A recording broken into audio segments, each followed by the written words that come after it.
one-timers that require you to pay extra to play player 2.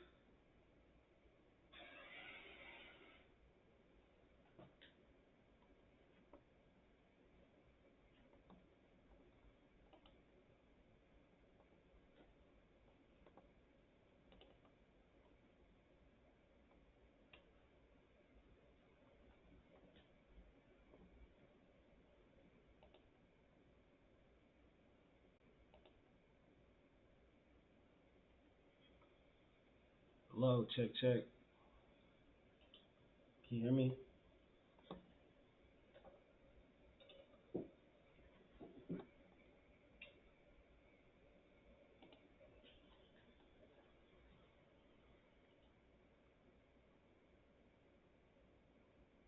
If y'all can hear me okay, let me know if it's good.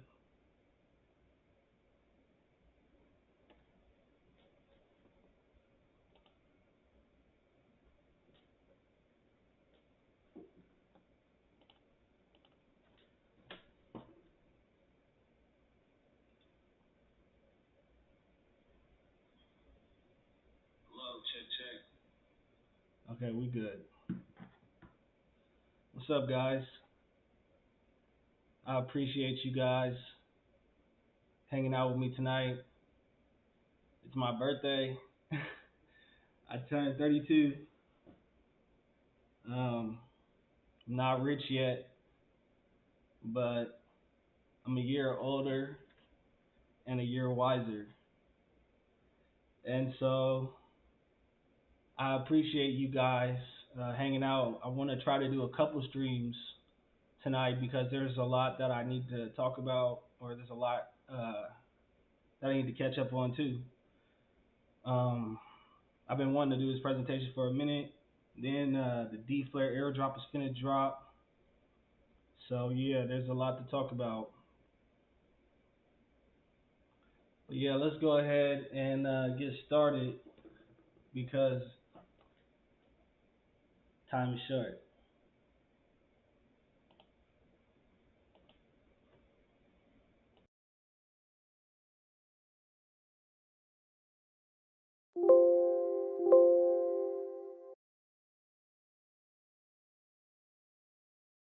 You know, the economy is about to implode. I mean, that much is pretty sure. We've heard of Bitcoin. We've heard of Ethereum. You familiar with XRP and the efforts of Ripple? I didn't have any idea that Ripple was going to become the kind of thing that it has become here. They understand that this is a once-in-a-generation opportunity. Ripple and XRP are going to be the global standard. A single global payment network that connects literally everyone. It's here. This year. It's here. It is here already. Yeah, I see. It's my belief, based off of all the fundamentals that I've been seeing the past few years, is that we are well positioned and a lot further ahead than most people realize. 300 plus customers. Using ODL for me as a customer has been a game changer. On-demand liquidity is a feature offered within RippleNet that helps customers eliminate the need to pre-fund an account in the destination country where they're sending funds. There's $27 trillion sitting in these bank-to-bank accounts. They're called Nostro accounts, Vostro accounts. Great money! We're near an inflection point. This may be your last hurrah here to try to get it in on precious metals and cryptocurrencies. The real crisis is a dollar crisis. All the money the Fed is printing isn't going to have value. It's not going to buy anything. Prices are going to skyrocket. And in fact, this coronavirus is accelerating that process. We need to go to a global virtual currency. Cash is trash. And cryptocurrencies such as Ripple are vying for a spot in the cashless world. How can I say this another way, people? I've been at this for years. Load up. XRP. Going to the moon. At the end of the day, when the music stops, if you're holding dollars or the equivalent, treasuries, muni bonds, corporate bonds, I don't care if your money is in the bank or under your mattress, you're getting wiped out.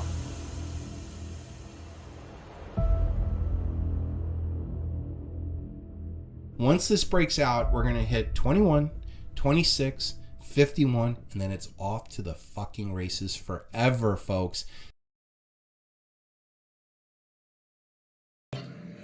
for the people who work numbers, I am giving you free advice that those of you who are holding dollars, you surely might go into losses.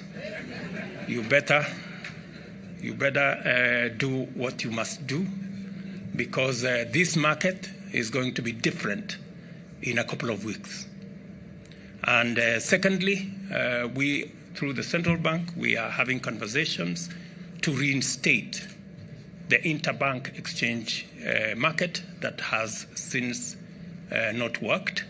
And I am happy that the players in that sector, including our banks, are coming forward and they are participating, and they are working with the central bank so that we can again take charge of our market and that it is not allowed to be distorted by brokers. I'm told the only place where brokers are accepted is at the exchange. Anywhere else, they are banned.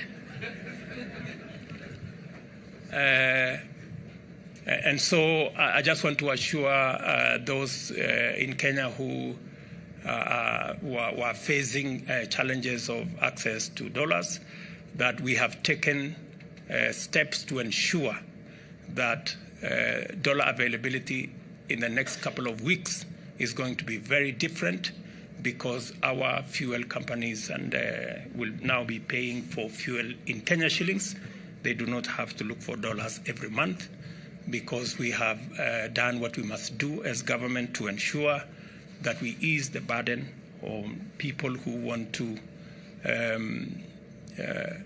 realize their returns in dollars. And I was being told by the chairman of NSC, so Mr. Chairman, you have nothing to worry about. We have taken adequate steps to make sure that that is sorted.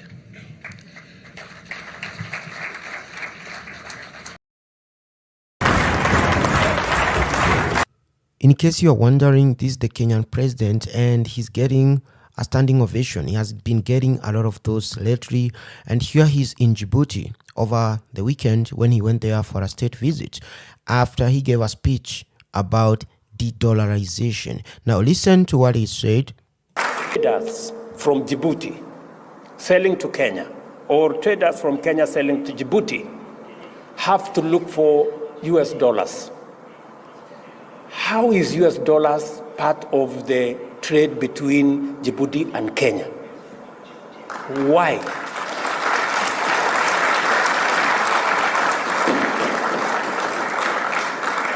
And we are saying that today, Afri-Exim Bank have given us a mechanism where traders in our continent can trade in their goods and services, and the Africa-Exim Bank will settle payments in local currency.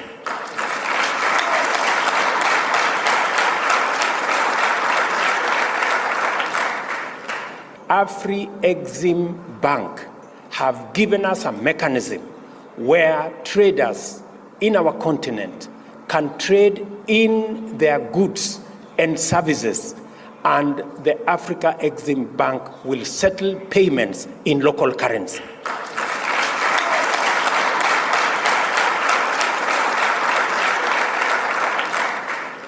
That is why Kenya champions the Pan-African Payment and Settlement System that is done by our own institution, the Afri-Exim Bank. Why, members? Why is it necessary for us to buy things from Djibouti and pay in dollars? Why? There is no reason. And we are not against the US dollar. We just want to trade much more freely. Let us pay in US dollars what we are buying from the US. But what we are buying from Djibouti, let's use local currency. It's becoming routine. So lately, the Kenyan president has been getting more of this kind of standing ovation after giving speeches, mostly Pan-African speeches in different forums, talking about de-dollarization and talking about Africa having to increase their intra-African trade. Last month, he actually met the foreign minister from Russia, and they signed some kind of bilateral trade talks or agreements. we have made a decision, very respectfully as heads of state in Africa, that any engagement with other partners must be an engagement of equals. And for it to be meaningful, if we are going to meet the president of a country, we have organized ourselves that the Troika is going to represent Africa.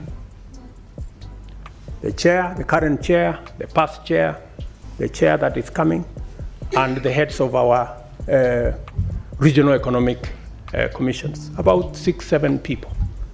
But what happens continuously? When others want to engage with us, they don't want to deal with the Troika. They want to invite 50 heads of state. So we go to a meeting, just explain to me what kind of outcome you expect where 50 heads of state are sitting. Everybody is asked for speak to 1.5 minutes. You speak to for 1.5 minutes. What kind of engagement are you going to get? You're going to get nothing, right? The best that you get is photographs.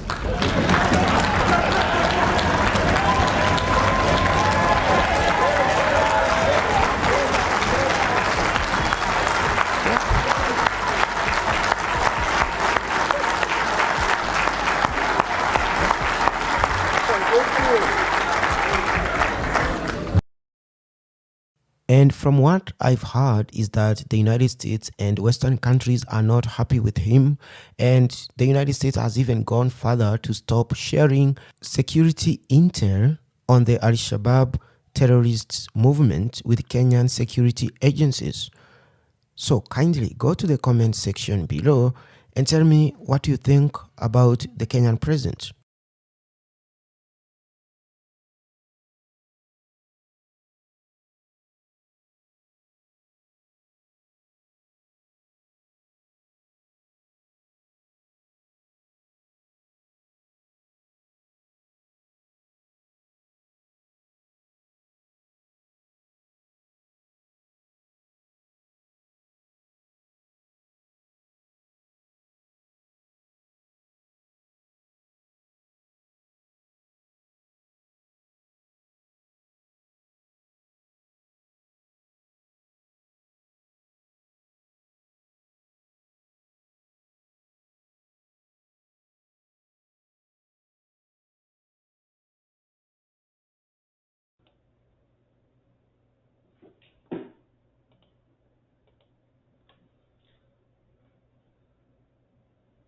What's good, YouTube?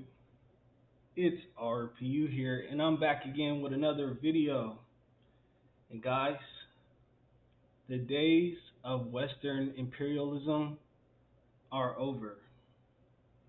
The president of Kenya is leading Africa away from the US dollar with the help of Ripple, XRP, and ISO2022.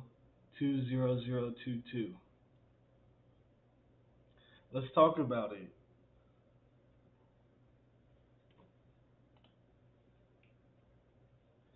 So this is a quick disclaimer. I am not an expert in US, African, or Chinese foreign policy. This video is based on research that I've done over the past 3 weeks. I am not a financial advisor. At the end of the day, do your own research. But if anybody wants to challenge or rebuttal anything that I say in this video, I left all my sources in the description. Alright? Now let's begin.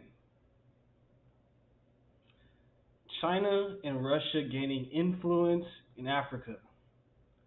At the Forum on China-Africa Cooperation, also known as the FOCAC, the leaders attending the meeting exchanged views and reached broad consensus on major issues such as deepening China-Africa cooperation, supporting Africa's development, and the work of the UN and upholding multilateralism. So from left to right here, we have Macky Sall, the president of Senegal, Abdel Fattah al-Sisi, president of Egypt, Xi Jinping, president of China, in the center, Cyril Ramaphosa, president of South Africa, and Secretary General of the United Nations, Antonio Guterres. This snapshot right here was taken in 2016. Now, at the FOCAC meeting in 2018, Xi Jinping said last year opened up a new era for China-Africa relations, President Xi said, as he pledged $60 billion in development projects in Africa, on top of another $60 billion in funding that was delivered in 2015. So President Xi has invested over $120 billion into Africa. The figure includes $15 billion in grants, interest-free loans and concessional loans, $20 billion in credit lines, $10 billion for development financing, and $5 billion to buy imports from Africa. So, man, he's given a lot of resources to Africa to try to build them up, man. Interest-free loans, like that's crazy. In addition, he said China will encourage companies to invest at least $10 billion in Africa over the next 3 years. Wow. So that's like $150 billion that Xi Jinping has invested in Africa.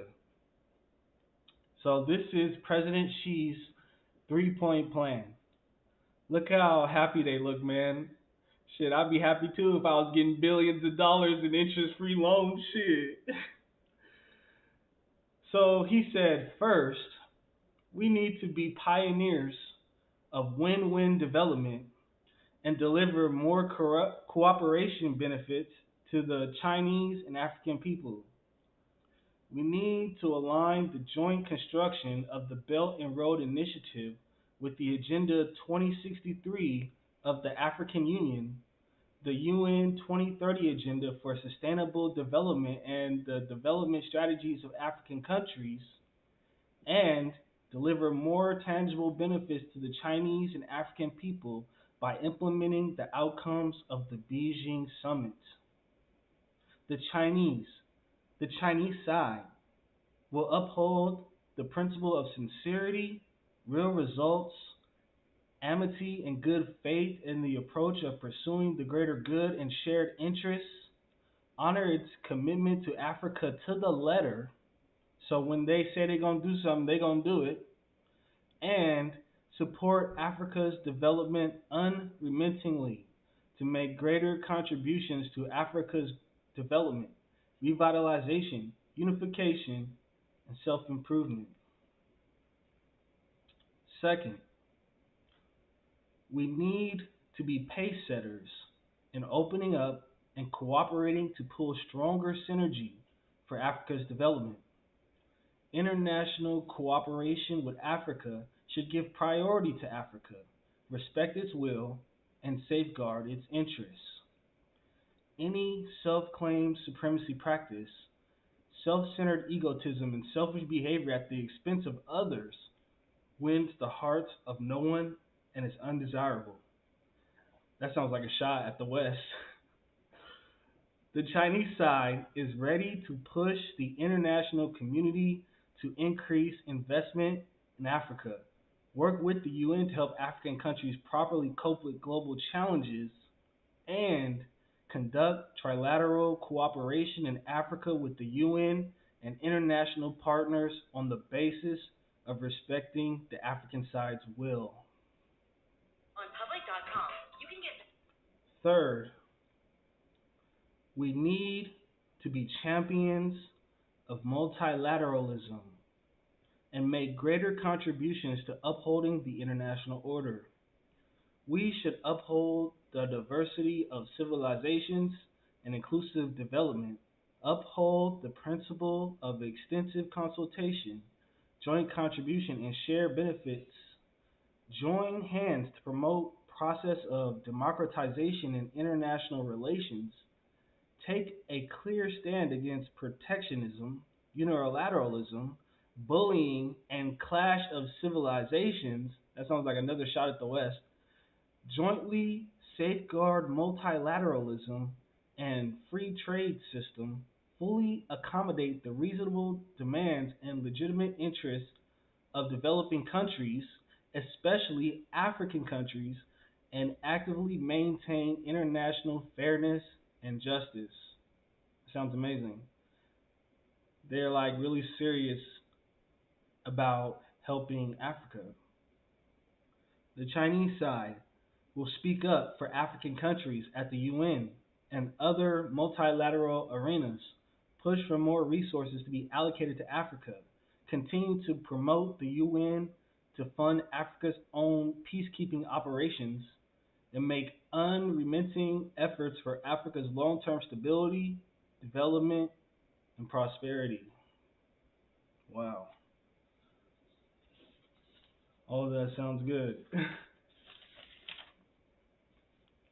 Sounds like they're really committed to developing Africa. The Chinese side cherishes its traditional friendship with Africa, no matter how the international situation may change or how some individual forces interfere with it. Another shot at the West. China and Africa will remain committed to win-win cooperation and common developments, and we will remain committed to building an even closer community with a shared future for China and Africa. Wow, guys, when have you ever seen somebody talk about the United States like that? You don't see it. And the Chinese and the Africans, they're working together. They consider each other as brothers, and they're clicking up,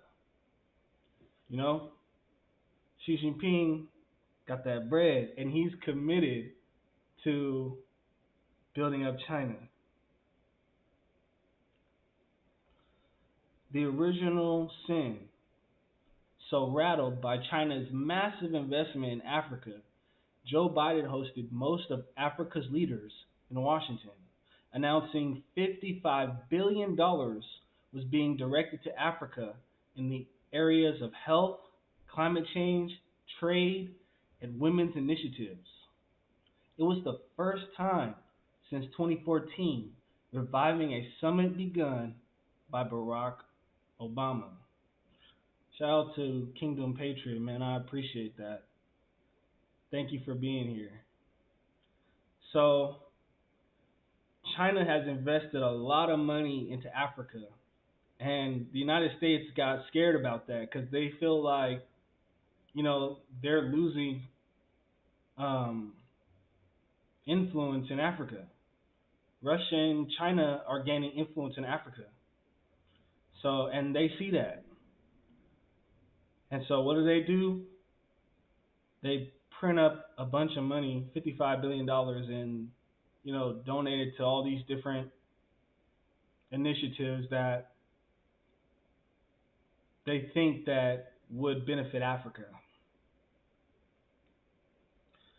So this is a quote from Joe Biden.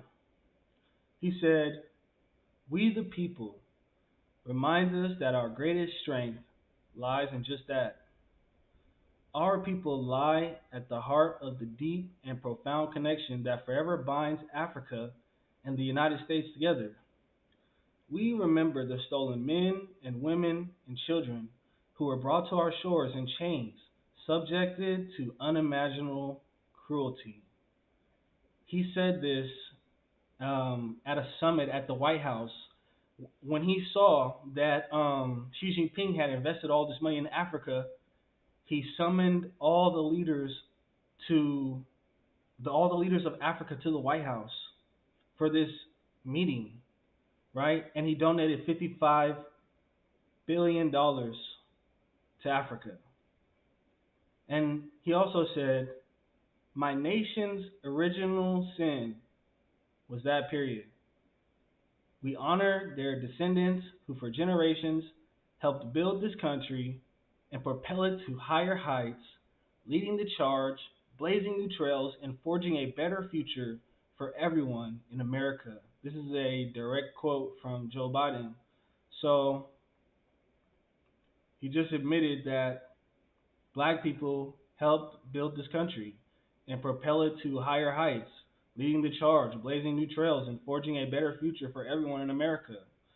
That's from his mouth, not mine, you know?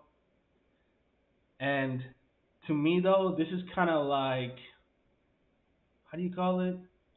Virtue signaling to the highest levels.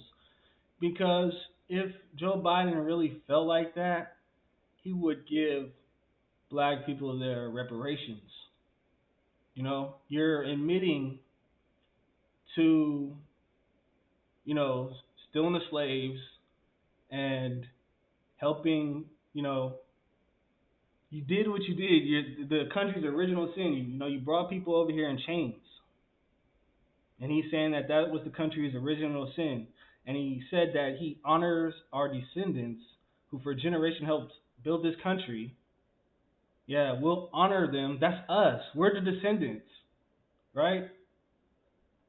Well, they'll honor us, but they won't give us our reparations. You know, why are you giving this money to Africa when you could be giving it to the black people in America? You know? So that's why I think that this is virtue signaling at the highest level. And some African leaders feel the same way, right? So, however, African leaders question the quote-unquote sincerity of the United States. Some see Biden's outreach attempt as a way of limiting the power of China, which has invested more in Africa than any other nation. You hear that? China has invested more in Africa than any other nation. The United States has only met with Africa twice in almost 10 years, whereas China has been meeting with African leaders every 3 years for the past 20. You see that? Joe Biden summoned African leaders to the White House. This is only their second time meeting African leaders in 10 years, while China, Xi Jinping, has been down in Africa putting in the work, meeting with these people every 3 years and donating $150 billion to Africa. Paul Kagame, the president of Rwanda, was asked whether the 2014 summit yielded concrete results. Well, at least we had a good meeting, he mocked, as laughter erupted from those assembled. It's like they're mocking Joe Biden. They're mocking him. He's giving them money, and they're mocking him because they don't respect him and they don't believe his sincerity. What's a little $55 billion to 150? Excuse me. Now, some Western media outlets accuse China of neo-colonialism, plundering resources, and predatory lending. However, both Africa and China reject these claims. In contrast to these allegations, Djiboutian President Ismaili Omar Guelleh said that the Africa-China partnership is a win-win cooperation with mutual benefits. So Africa and China are going to be benefiting from, the development. The West is trying to come up with like a fake narrative against China, accusing them of neo-colonialism and plundering resources and predatory lending, but that's not even the case because Xi Jinping is offering interest-free loans, right? That's crazy. So that's just the West, in my opinion, that's them trying to throw dirt on Xi Jinping, and I'm not, defending Xi Jinping at all. I'm American. I don't know how it is going on in Africa. I can only get what I can get on the internet.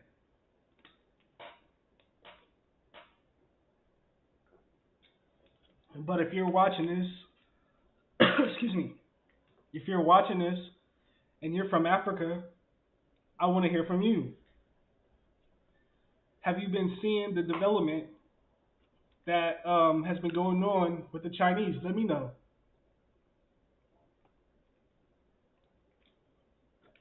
So, yeah, the West is over here making up stories, but Africa and China both reject these claims, and they say it's a win-win mutual benefit.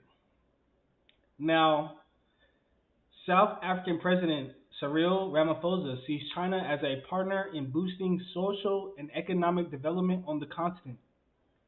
President Paul Kagame agreed, commending the two sides' growing economic and political partnership in an increasingly changing and multipolar world. He says, China understood Africa's global position and engaged it as an equal partner. Partners. Africa and China are equal partners.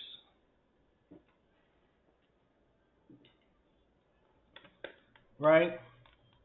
Unlike the U.S., who likes to look down on Africa and only pretend like they care after they see China and Russia moving in. But can y'all believe that? Like, Joe Biden is out here getting mocked. And he still gave $55 billion to Africa. That's crazy. When he should be, if he really cared about what the country did to black people, they would give that money to the descendants of the slaves. But it gets even better. Look at this goofy shit right here. This is Janet Yellen. The pandering didn't stop. Janet Yellen that's U.S. Secretary of Treasury, if you don't know. Janet Yellen was sent to Africa to rebuild relations between the U.S. and Africa. When on a 10-day trip, she stopped at the Goree Island building, known as the House of Slaves, and peered out of the door of no return, from which enslaved people were shipped across the Atlantic. She was guided on a tour through various corridors and tight quarters in the house, shaking her head in disgust at what she was told about the economics of how slaves were valued. To me, this is virtue signaling at the highest level. So this is what she said. Goree and the transatlantic slave trade are not just a part of American history. They are a part of they're not a part of African history. They are a part of American history as well. Yellen said later in brief remarks during her visit, we know that the tragedy did not stop with the generation of humans taken from here, she added. Even after slavery was abolished, Black Americans, many of whom can trace their descendants through ports like this across Africa, were denied the rights and freedoms promised to them under our Constitution. Later in an interview with the Associated Press, Yellen said that while promoting diversity and racial equality is a key goal, the administration has not embraced reparations as part of the answer. So, she will admit that black people were done wrong in this country, but you're not getting any reparations. We know we did you wrong, but you're not getting any reparations. That's basically what she's saying. The economic benefits that major slave trading, including the United States, reaped for hundreds of years on the backs of unpaid labor could amount to the tens of trillions of dollars, according to research on the commerce. So she's admitting that, black people could be owed tens of trillions of dollars for the way that they were done to this country and continue to be done in this country. But the administration has not embraced reparations as part of the answer. So, they'll give you everything that you want except reparations. They'll give you a basketball court. They'll give you a statue, but you ain't getting no reparations.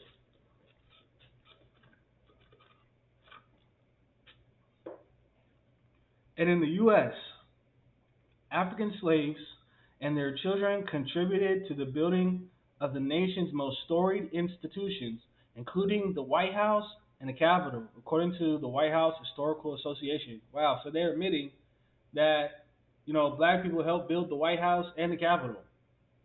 That's crazy. I didn't know that. So, yeah. So you got Joe Biden admitting, they were done wrong. They helped build this country. Janet Yellen is saying that black people could be owed tens of trillions of dollars and that we helped build the White House and the Capitol. But you're not getting no reparations. That's crazy. But they'll give $55 billion to Africa and pretend like they care. Oh, but it gets even better because Kamala Harris was also sent to Africa, right?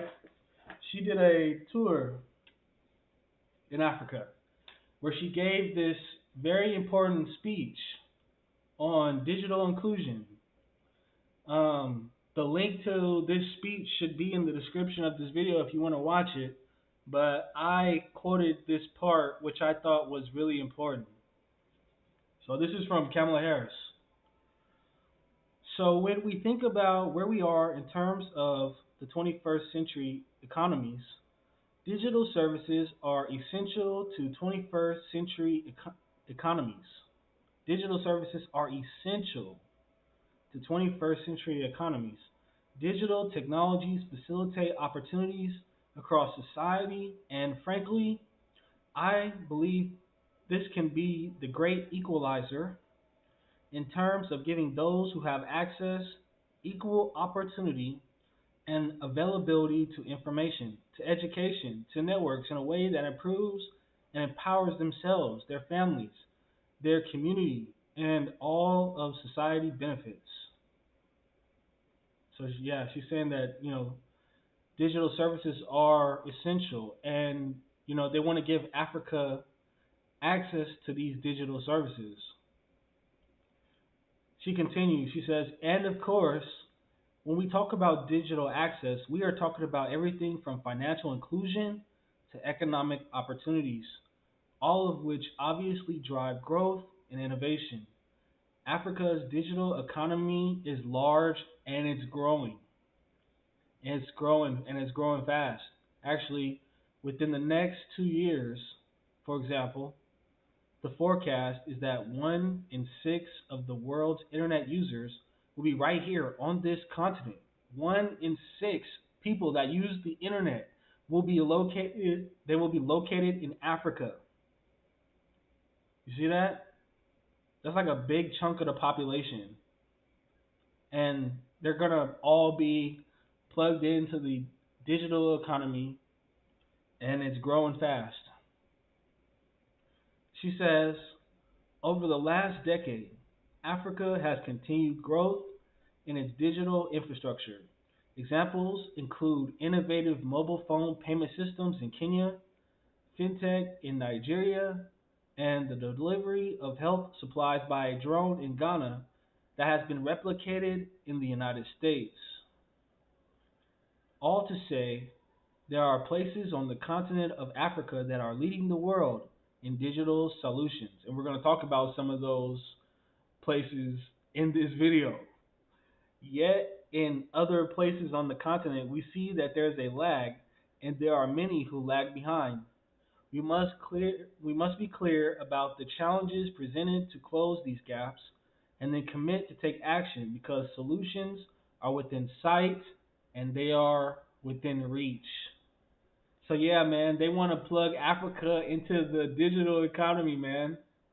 Just imagine all these people who didn't have access to the internet, and all of a sudden they have access to the internet and the digital economy, social media, cryptocurrency, DeFi.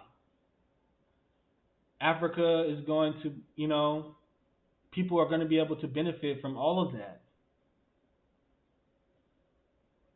So yeah, that was a pretty good speech right there. Even though, I have my opinions about Kamala Harris, this is a great speech. Okay. Don't say gay.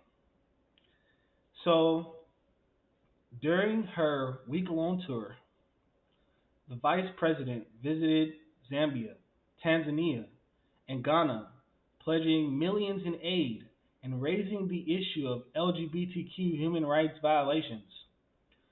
I have raised this issue, and let me be clear on where we stand. First of all, for the American press who are here, you know that a great deal of work in my career has been to address human rights issues, equality issues across the board, including as it relates to the LGBTQ community, and I feel very strong about the importance of supporting the freedom and supporting the fighting for equality among all people, and that all people be treated equally.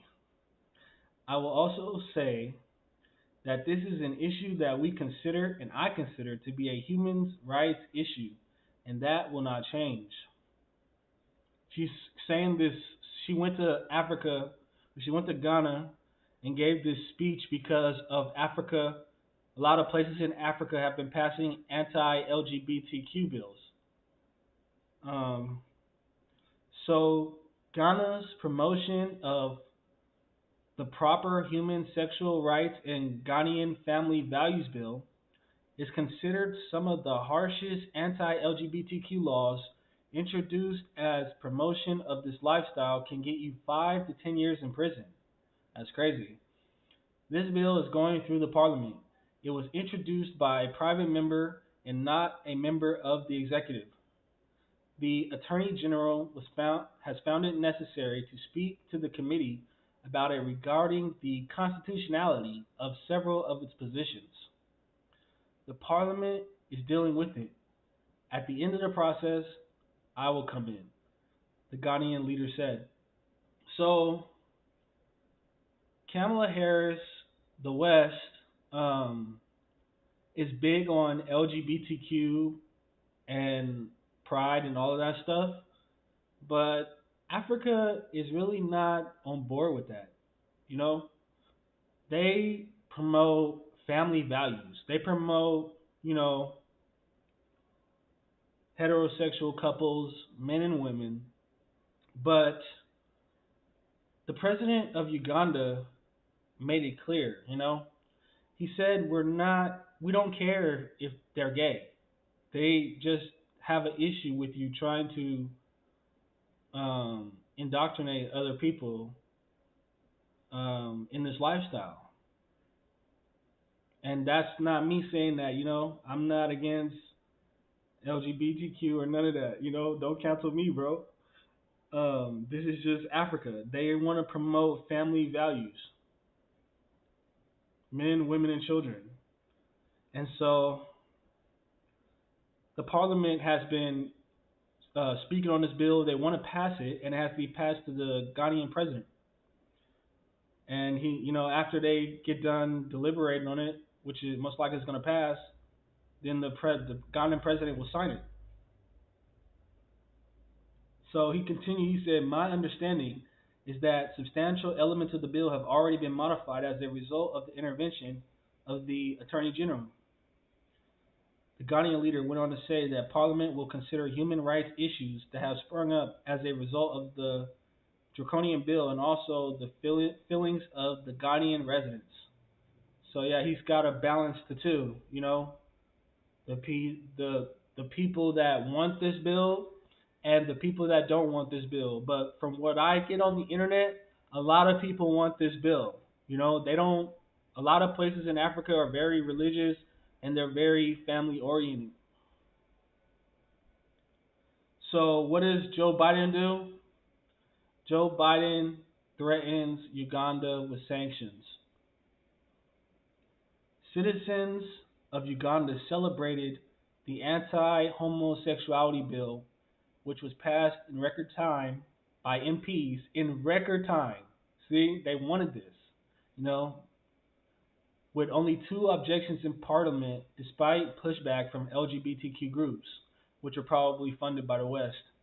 But a Kampala resident told Africa News, the bill was passed yesterday and we are very happy as citizens of Uganda.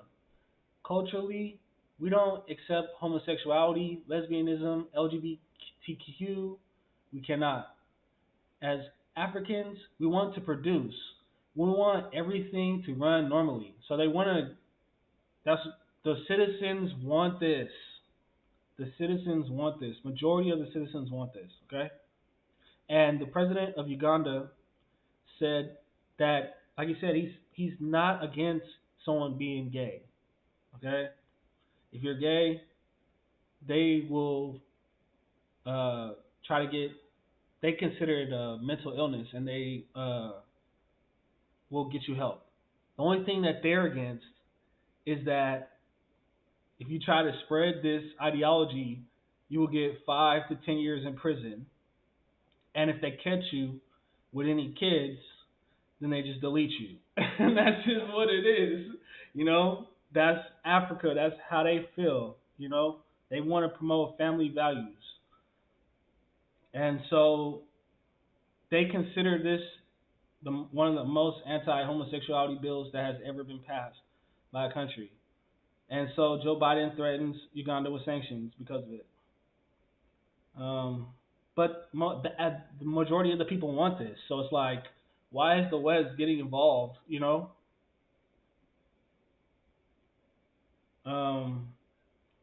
Human Rights Watch notes the bill criminalizes merely identifying as LGBTQ and imposes severe punishments for violations related to same-sex relations, including the possibility of the death penalty.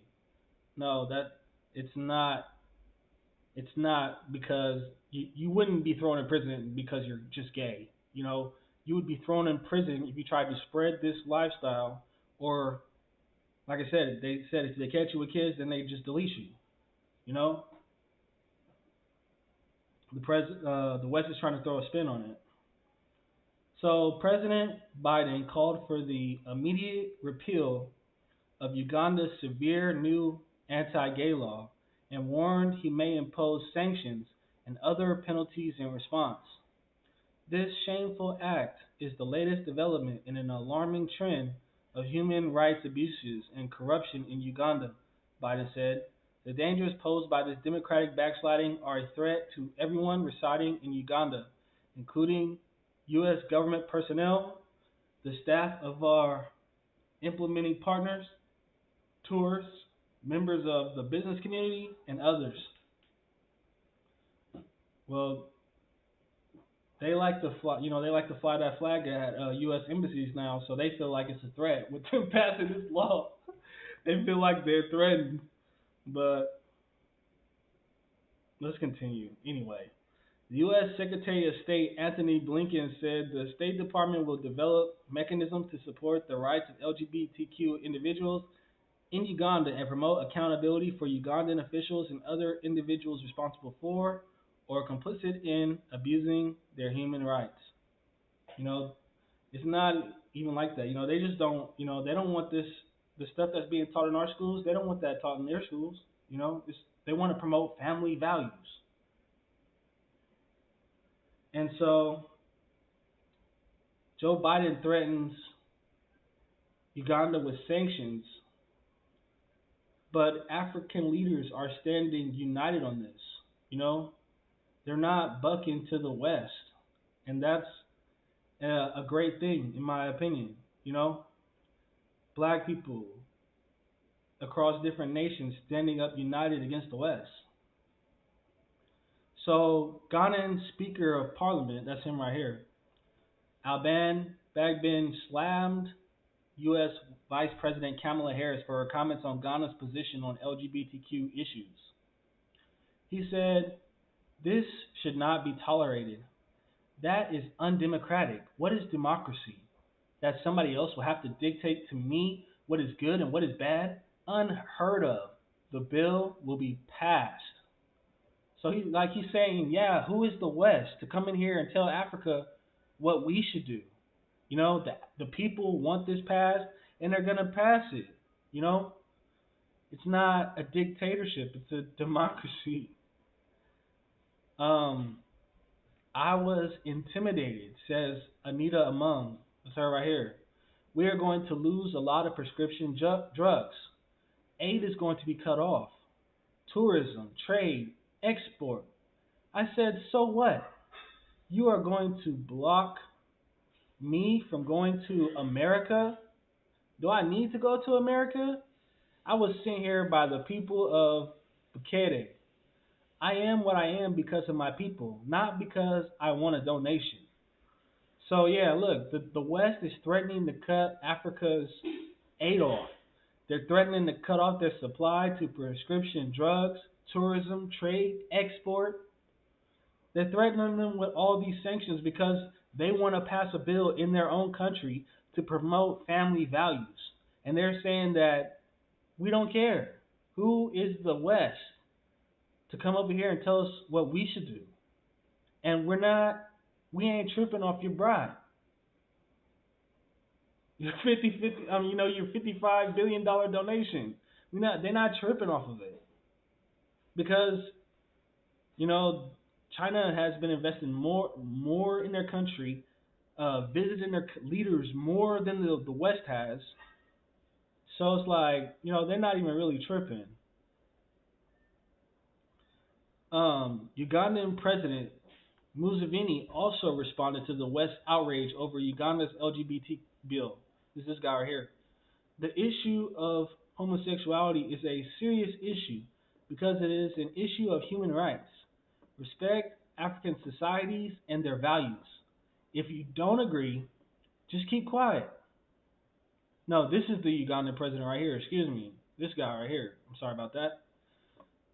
And so yeah, if the West doesn't like them promoting family values, then just keep quiet. Don't try to get involved in their affairs. That's basically what he's saying. State Minister Peter Ogwang agrees. Uganda should not accept the intimidation which is coming from the Western world. So yeah, they're not accepting the West's intimidation tactics. They're standing united against the West and all of their sanctions. They don't care. They've had enough of the West.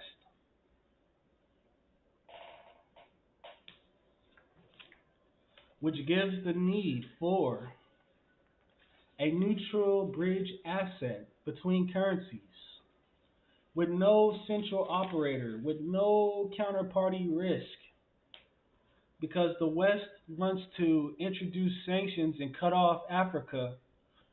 They could cut them out of the SWIFT system because they don't like their policies. They could, freeze their assets in U.S. banks. They did the same thing to Russia. The rest of the world has seen that.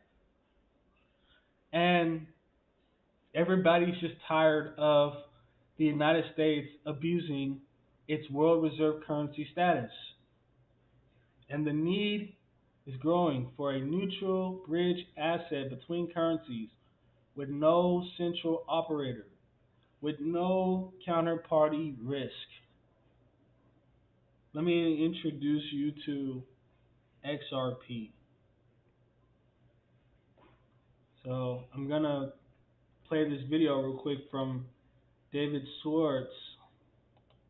He's going to talk about XRP. and how XRP is a neutral bridge asset between currencies with no central operator, with no counterparty risk. Everything that Africa needs, man. It's going to be crazy. Let me play this real quick. My name is David Schwartz. I'm CTO of Ripple, co-creator of the XRP Ledger. Been working on Bitcoin, XRP Ledger, and blockchain technologies for about a decade now. Ripple, the company I work for, has over 500 employees in 9 global offices. We describe our vision as enabling the world to move value like information moves today, or the Internet of Value. If you think about moving money versus moving information, like comparing an international payment to email, the differences are quite stark. Email has a universal namespace, so I can just ask you your email address. I don't have to care what email provider you use or what APIs or what technology you use to access it. Moving money is just the opposite. Do you have Venmo? No, I have PayPal. PayPal doesn't work in my country. Do you have Zelle? What's Zelle? I don't know. That human effort to make a payment is just, it's got to go. So what we're looking for is the Internet of Value, where payment is as seamless and as nice as an experience as sending information. We describe our mission, sort of what we're working on every day, as enabling payments everywhere, every way for everyone. So just taking that pain out of getting money to move from one place to another. Ripple basically has 2 portions of the company, RippleNet and RippleX. RippleX is the open source development portion of the company, working on helping people to understand and use blockchain technologies and lower some of those barriers to entry. RippleNet is a payments network. It's built for financial institutions. It has payments infrastructure, end-to-end messaging delivered by Ripple. And XRP is a digital asset, widely used by individuals and companies. It settles on a public ledger in just a few seconds at very low cost. So RippleNet is a global payments network built by Ripple in over 55 countries with over 120 currency pairs. Key partners include companies like MoneyGram, American Express, Asimo, and so on. This is a modern payment system built on blockchain technology that allows end-to-end payment negotiation, fee discovery, pathfinding, multi-hop payments, and so on. And it's sort of agnostic to how the payment settles. It can settle with a digital asset. It can settle through a traditional Forex desk or through correspondent banking. It's agnostic to how the payment's going to settle and allows financial institutions to choose the settlement method that works best for the particular payment. XRP is a universal vehicle of value. This is one of the tools that Ripple is using to solve the international payment challenge. This is a digital asset that moves value between 2 parties in just a few seconds in a neutral system. It doesn't have an operator. It doesn't have a central counterparty. It's censorship resistant. It's fast and reliable. XRP lives on the XRP ledger, just like Bitcoin lives on the Bitcoin blockchain. The XRP ledger has some very interesting properties, though. It's very cheap, a tiny, tiny fraction of a penny. It's very fast. Payments can be fully confirmed in less than 10 seconds. It's available on over 100 exchanges and traded on over 200 currency pairs. So this is an open source, decentralized technology that provides a digital asset that provides scalability, speed, and low cost. It enables the full settlement of transactions for fractions of a penny. The XRP ledger doesn't just host XRP, though. It has a tremendous amount of built-in functionality. It's a sort of fixed function blockchain. It's not like Ethereum where you can add your own functionality yet. There's been work to add that feature. But it does have very sophisticated fixed function transactors. And a major feature is issued assets and the decentralized exchange. So issued assets are assets other than XRP that have some counterparty. You can set credit and balance limits. You can decide what issued assets you want to hold. There are order books, so people who want to trade one asset for another can trade them. And cross-asset payments work using the liquidity in the order book. So if there's someone who's willing to trade US dollars for Bitcoin, then you can pay US dollars and deliver Bitcoin or vice versa. And the network will figure out how to make that payment work for you. And payments have incremental execution, so you don't have to buy down a single order book and get a bad rate for a large payment. Payments can execute across multiple order books concurrently. These are features that have been around in the XRP ledger since 2012. These are not new features. So these issued currencies exist as a balance between 2 accounts. Like if I have $50 at a bank, we think of the bank as owing me $50. It's a positive $50 balance for me and a negative $50 balance for the bank. And if you trust the same bank I do, then I can make a payment to you by doing something that lowers my balance and increases your balance. And now the bank owes me less money and you more money. And we can use different banks, and this still works as long as there's liquidity. The payment ripples through the different institutions that hold the assets and issue the assets. Again, this is functionality that the XRP ledger has had since 2012, including functions like credit limits, on-ledger settlement, and so on. So let's talk about stablecoins and CBDCs. What are they? These are digital assets pegged to fiat that would be issued by some sort of a reputable financial institution, in the ideal case, a central bank. So why a central bank? If you use dollars, you're trusting the Federal Reserve anyway. If the Federal Reserve owes you dollars, well, that's what dollars are. You can't get any more dollar than that. So that eliminates a trust problem because it puts a trust in a party that you necessarily trust anyway. So let's look at some of the possible approaches for issuing stablecoins and CBDCs. There are a couple of possible models. The first model is the non-ledger model, by which I mean not using any blockchain or any of the newer technologies. This is the traditional mechanism where accounts have balances and you trust counterparties to tell you what your balances are. You have legal recourse against them, obviously, if they give incorrect balances. A public ledger system trades multiple assets on a decentralized network. Multiple issuers could issue stablecoins or CBDCs onto a public ledger like the XRP ledger. A hybrid public ledger approach uses a public ledger for settlement, but doesn't attempt to send every transaction to the public ledger. You could imagine if you were doing high traffic volumes, hundreds of transactions per second or more, you probably don't want to try to push every single one of those transactions down to a public ledger. In a private ledger approach, it's like a blockchain, but it's not decentralized. So here, central banks or asset issuers would operate their own private ledgers that would give some of the benefits of public ledgers, but not all of them, but avoiding some of the disadvantages of public ledgers. So what is the advantages of each approach? The non-ledger approach is simple and scalable. It's what everybody's already doing. If your bank tells you that they have a balance, they're not using any of these new ledger technologies. Public ledgers provide guaranteed fairness, and they're interoperable without controllers. So what that means is if the Federal Reserve and the European Central Bank issue onto, let's say, the same public ledger like the XRP ledger, there's guaranteed fairness on the ledger side. The ledger isn't going to favor one or the other. Everybody knows what rules they're going to get. And it's not the case that everybody who wants to use the public ledger has to trust every issuer. You have to trust the issuers whose assets you hold and deal with, but the system itself has that guaranteed fairness. A hybrid public ledger approach is scalable and provides low risk. The two types of risk that it best minimizes are overnight risk.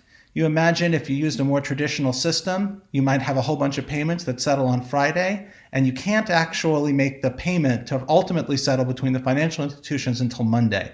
If you go back to a public ledger and settle with a stablecoin or CBDC, you avoid that overnight risk. And you can also avoid the sort of cascading default. If you imagine a system that settles only every day, you may have a situation where a bank doesn't have enough float to make all of their outbound payment commitments if all of their inbound commitments fail. So if A fails to pay B, B may be unable to pay C and D, leading to cascading default and systemic risk. If you settle back to a public ledger, let's say every minute or even every hour, you can avoid that risk of cascading default without having to have an entire day or worse, an entire weeks of payments flows as float. You just keep enough float in case your sort of transactions in flight don't settle. The private ledger approach allows foreign assets and it's secure and scale and reliable. So you get the benefits of public ledgers. Public ledgers don't stop. And public ledgers allow different assets issued by different parties to interoperate. So you do get those advantages. You get interoperability. If different central banks or different issuers use compatible private ledger systems, you can easily interact with all of them. There are, of course, disadvantages to all approaches, and no approach is necessarily better than every other in all cases. The non-ledger approach requires complete trust. Whoever operates the system, you completely trust. You completely trust your bank with your bank balance. That may be okay because you can sue them and there's a legal regime, but that's what you're ultimately relying on to keep the system secure. And they're not interoperable. Banks don't interoperate with each other. Different completely private non-ledger systems just don't interoperate very well. That's part of the problem with payments today. Public ledgers have limited throughput.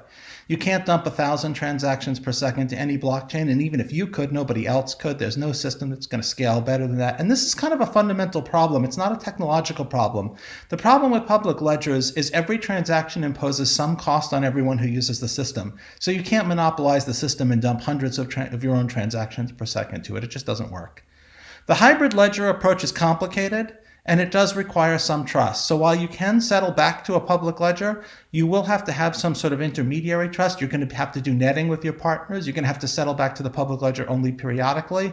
There are some technological solutions to that, but that's at a minimum going to make it more complicated. And of course, the private ledger does require significant trust. If you imagine that the Federal Reserve operates a private ledger that financial institutions in the US use, that's probably fine. If you're in a financial institution in the US, you're trusting the Fed already anyway. But it doesn't allow participation or control by parties that don't already have very, very significant trust. So it's only useful if those ultimately trusted parties decide to build those technologies. So what's the opportunity? So stablecoins and CBDCs can make domestic payments better, and that's extremely important because if domestic payments aren't good, international payments can't possibly be good. Every international payment, at least a retail or consumer one or anything that's not directly between the largest banks, there's going to be a domestic payment on each side. If I'm going to pay a vendor in Italy, there's going to be a domestic payment once my funds get to Italy to that vendor. And so making domestic payments better is essential if we're going to make everything else better too. XRP is an efficient bridge between two assets, including stablecoins and CBDCs. It's neutral, it's jurisdictionless, it's censorship resistant, it doesn't have any central counterparty that you need to trust, so it can be used as a sort of universal bridge. And blockchains are what provide that level playing field so that banks and regulators can live in a multi-asset future without having to deal with hundreds of different APIs, hundreds of different controllers or different rule sets. Thank you.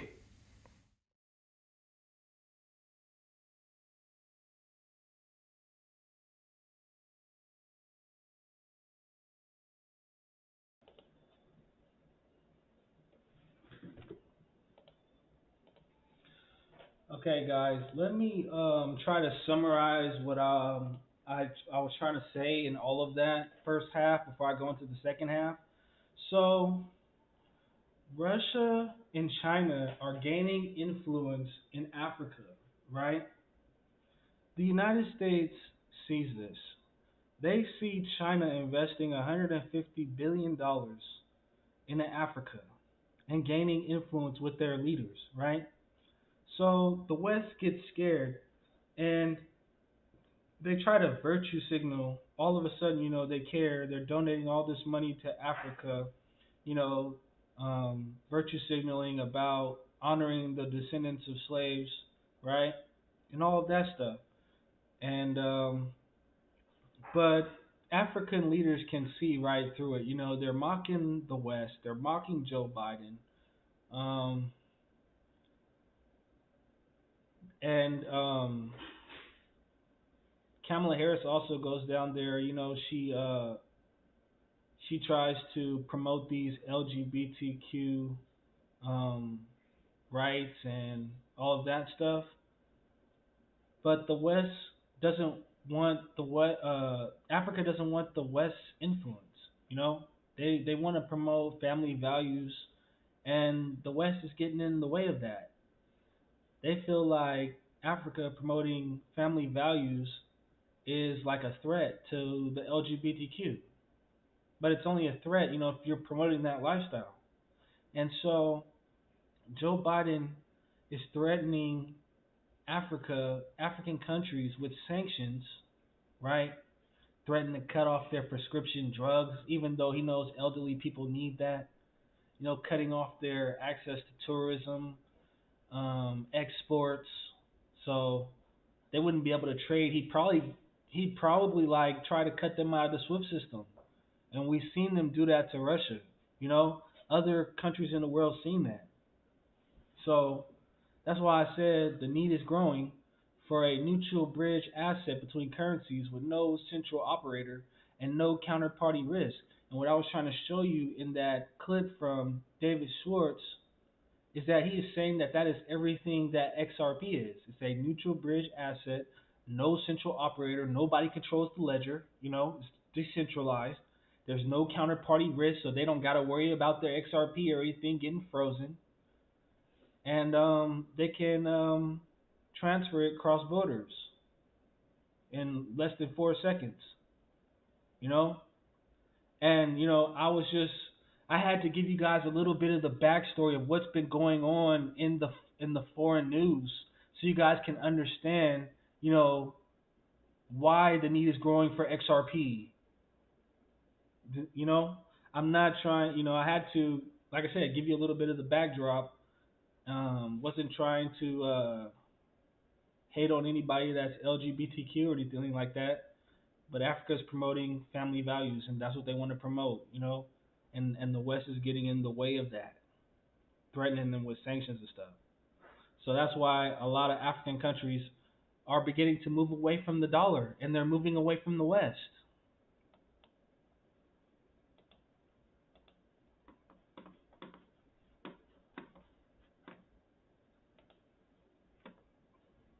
Shit. What happened? Gotta go back to where I was at.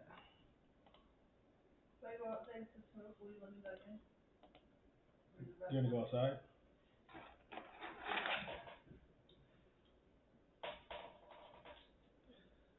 Okay, guys.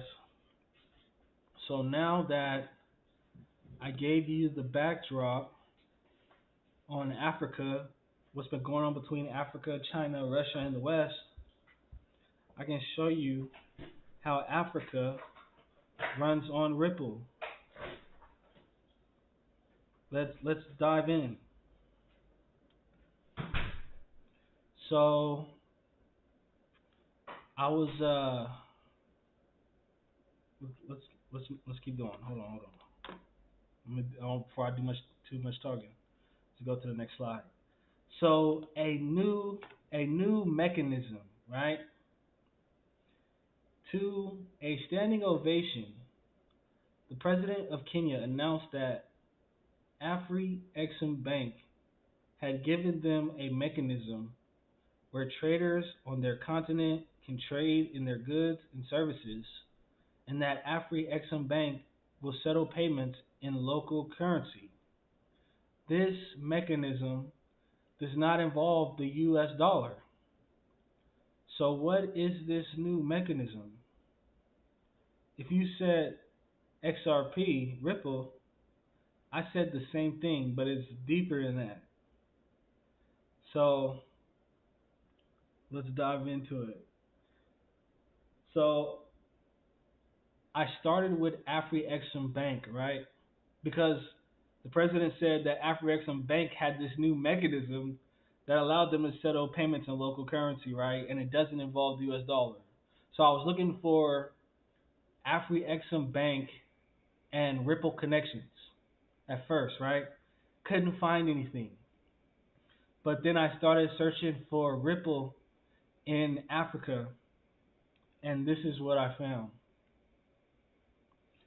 So Ripple and MFS Africa.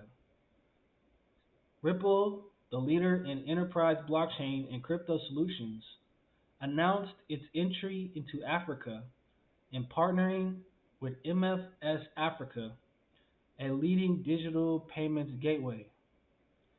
The new partnership will see Africa using Ripple's on-demand liquidity ODL solution for crypto-enabled payments to make it easier than ever for consumers and businesses in Africa to make real-time payments with their mobile phones across borders, all powered by Ripple's financial technology, RippleNet. So, with this partnership, businesses in Africa will have access to ODL and transferring payments cross borders with their mobile phones. And this is all powered by Ripple's financial technology, RippleNet. This partnership was signed, I believe it was November 2022, like right around the end of 2022.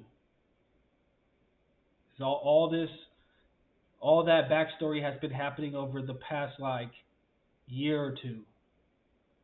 So with all that going on and the threatening of sanctions and stuff, it's interesting how right after all that, MFS Africa partnered with Ripple.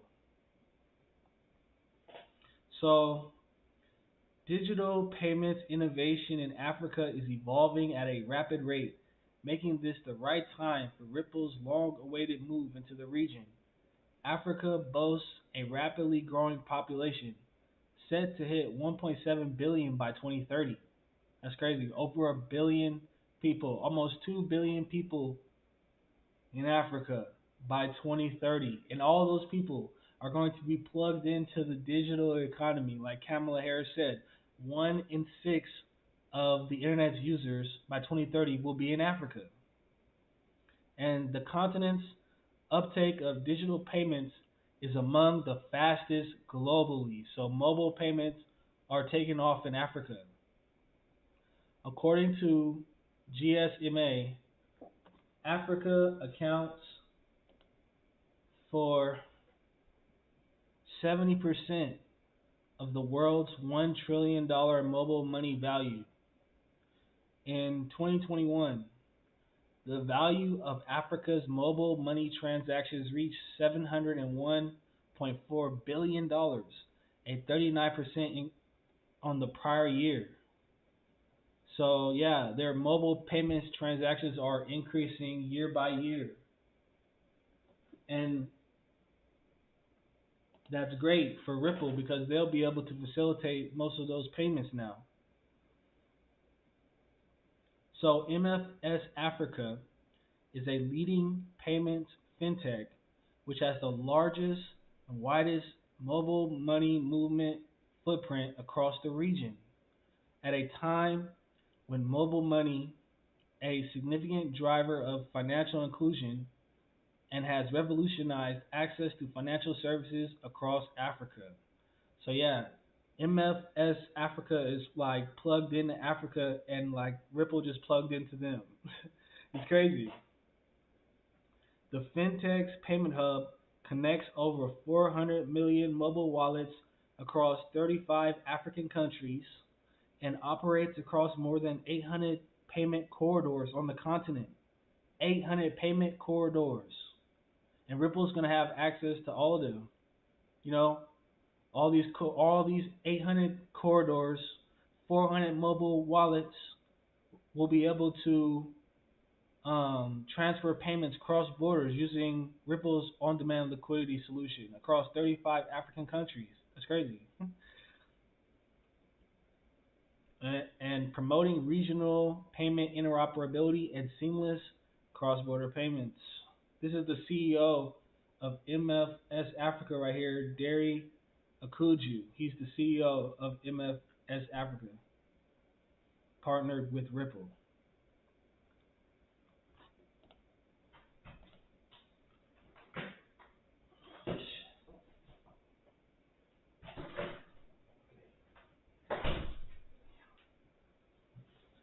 So, despite market turmoil, 2022 has been an unprecedented year for crypto's usage in enterprise use cases. Since Ripple's inception 10 years ago, our goal has been to help enterprises, whether large financial institutions or local payment service providers, more money around the world the way that information does today. Our partnership with MFS Africa comes off the back of our expansion into a dozen new markets this year alone. This is Ripple talking. Crypto can and is eliminating the traditional problems associated with cross-border payments such as lengthy transfer times, unreliability, and excessive cost, while complementing our formerly purely fiat financial infrastructure at low cost, said Brooks Entwistle, SVP of Global Customer Success at Ripple. So yeah, even though 2022 was a crazy year, the use of crypto in enterprise use cases has been growing. And their partnership with MFS Africa, is a big deal. MFS Africa's mission is to make borders matter less when it comes to payment within, to, and from Africa.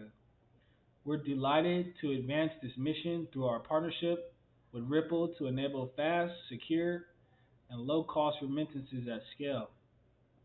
The Ripple MFS Africa partnership represents a confident, important, and bold step for our crypto strategy to leverage blockchain technologies to amplify or impact on consumers and businesses on the continent and growth in a new economy, said Derry Akuju, CEO at MFS Africa. So that's the CEO talking about Ripple right there.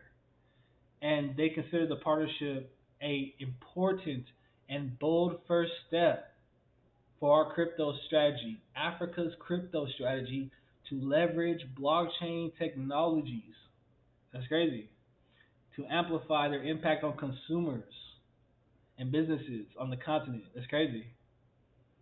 Wow. A lot of people in Africa are going to be, going to have access to this. So here are some of MFS Africa's partners: Money Mama, MTN Mobile Money, Orange Money, Flus, Paga, Visa, Alipay, and PayPal. Those are just some of the big ones that I've seen. But MFS Africa boasts 320 million connected mobile wallets, 30 plus African nations present in their partner network, 600 plus cross-border payment corridors, 28 plus nationalities represented at MFS Africa's 7 regional offices, 180 plus MNOs, MTO, and banks connected, all connected to MFS Africa, and 250 plus enterprise merchant customers, all plugged into MFS Africa, all who will have access to send payments through Ripple's on-demand liquidity. That's crazy.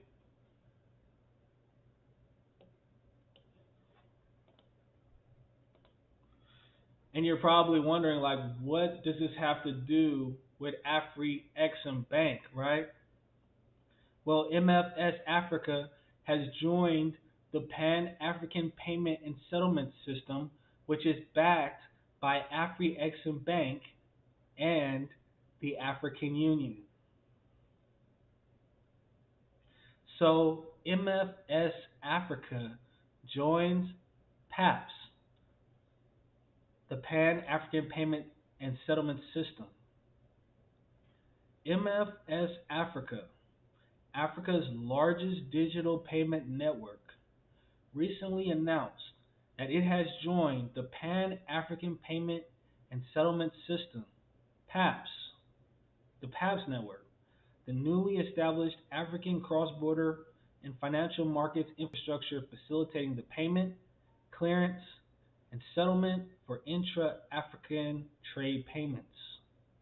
MFS Africa will extend the reach of the PAPS network to over 320 million mobile money and last mile users across 35 African markets, enabling borderless and seamless possibilities for transactions and trade. So yeah, Ripple's partnered with MFS Africa. MFS Africa joins the Pan-African Payment and Settlement System, which is backed by Afri-Exim Bank and the African Union. The partnership will empower millions of semi-formal small and micro-African businesses who are too often left behind.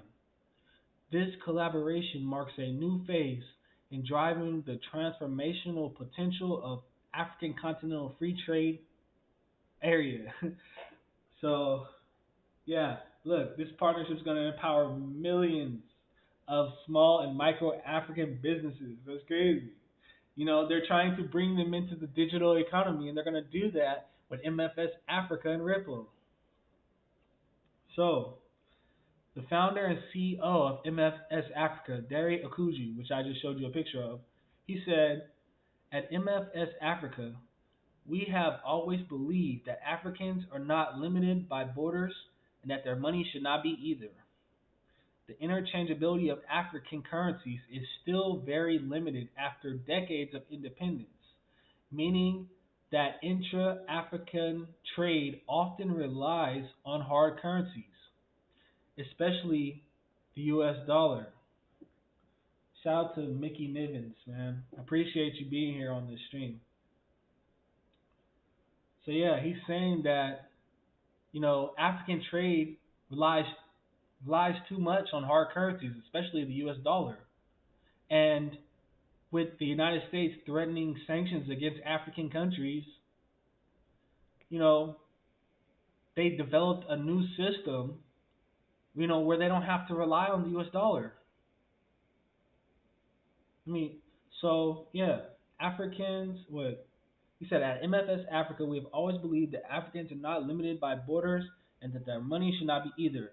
The interchangeability of African countries is still very limited after decades of independence, meaning that intra-Africa trade too often relies on hard currencies, hampering the growth of intra-African trade and our continent's economies. See, so yeah, them sanctions are hampering Africa's economies, and they're not going to rely on them anymore. They've had enough. So, by making cross-border payments affordable and easier, PAPS gives small and medium-sized enterprises, SMEs, entrepreneurs, and traders easier access to the formal payment services that will help them grow their businesses.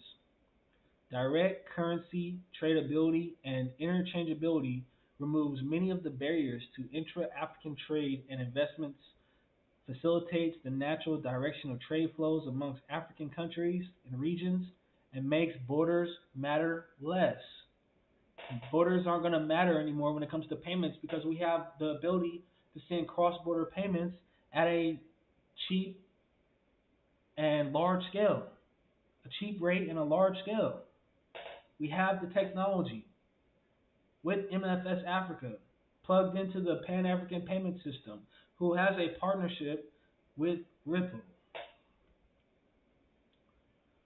So, Africa's payments architecture is highly fragmented with dispersed systems, regulations, and infrastructure. This makes it harder to send and receive digital payments. PAPS, backed by Afri-Exim Bank and the African Union, aims to harmonize intra-Africa payments and lower the cost of transactions with the potential of saving Africa $5 billion a year, man. $5 billion a year will be saved from cross-border payments. Ripple reduces the cost of these transactions by like 95%. He says, we see PAPS as both an enabler and facilitator of intra-African trade, says MFS Africa's founder and chief executive, Dare Akuju. Its ability to allow both the buyer and the seller of the trade transaction to pay and receive in their national currencies is a game changer. This is a game-changing system. This is a game-changing system because they will be able to send payments, they'll start in their currency, be able to send the payments cross borders at a cheap and fast rate, and the person on the other side will be able to settle that payment in their local currency, and they won't have to rely on the US dollar. This is game changer right here. Now let's talk about PAPS, the Pan-African Payment and Settlement System. The Pan-African Payment and Settlement System is a cross-border financial market infrastructure enabling payment transactions across Africa. Using leading-edge technology connecting African banks, payment service providers, and other financial market intermediaries, instant payments made by originators to beneficiaries are settled in their local currency, no matter where they are in Africa. See that? Doesn't matter where they are in Africa. I could send money from Kenya to Nigeria, and they'll get their money. I'll send it in Kenyan shillings, and they'll receive it in Nigerian, whatever their local currency is, without involvement of the US dollar. That's why it's a game changer. So this simplifies the historical complexities and costs of making payments across African borders, providing operational efficiencies that opened up vast economic opportunities to all stakeholders. It's crazy. They're going to be able to save so much money. That's going to free up so much capital. And they're not going to have to worry about sanctions or anything. So how does PAPS work? In order to enable instant payments across African borders in local currency, PAPS supports three core processes: instant payment, pre-funding, and net settlement. So starting with instant payments. With instant payment, participants no longer need to convert local currencies into hard currencies, which then entailed the funds leaving Africa to be converted before being sent back again to the beneficiary bank, adding days to the transaction time. In addition, compliance, legal, and sanctions checks are performed instantly within the system. Near instant payment process within 120 seconds. So yeah, you see that? Instant payments, no longer needing to convert their local currencies into hard currencies like the US dollar. Just imagine having to send a payment through SWIFT and your destination is Kenya, your destination is Nigeria or Uganda, and you have to send that payment through the US dollar first before it could even reach the destination country. No more. No more. And it's instant payments within 120 seconds. 1 second.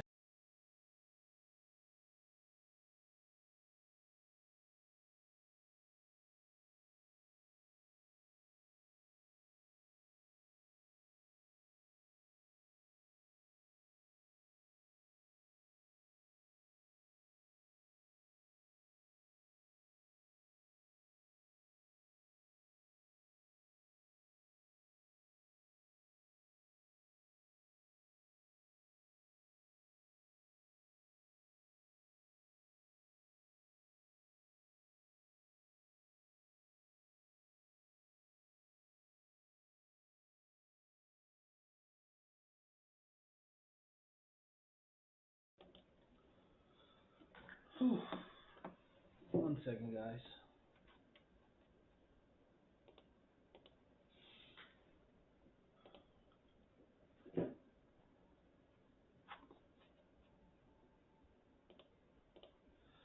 Okay, so I'm back. So, yeah.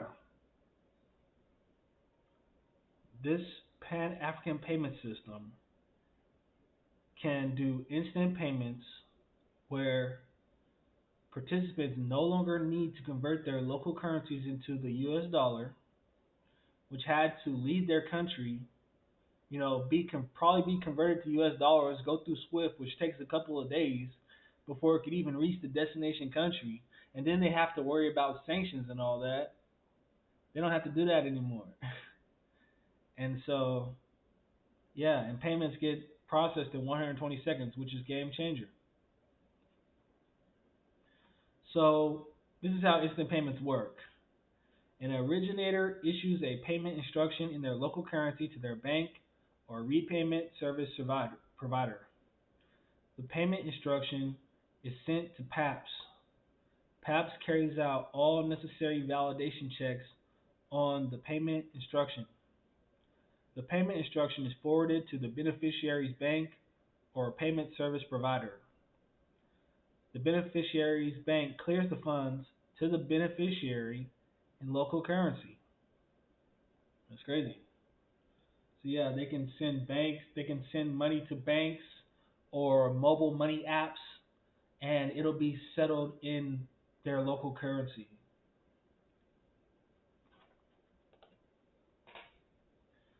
So yeah, this is a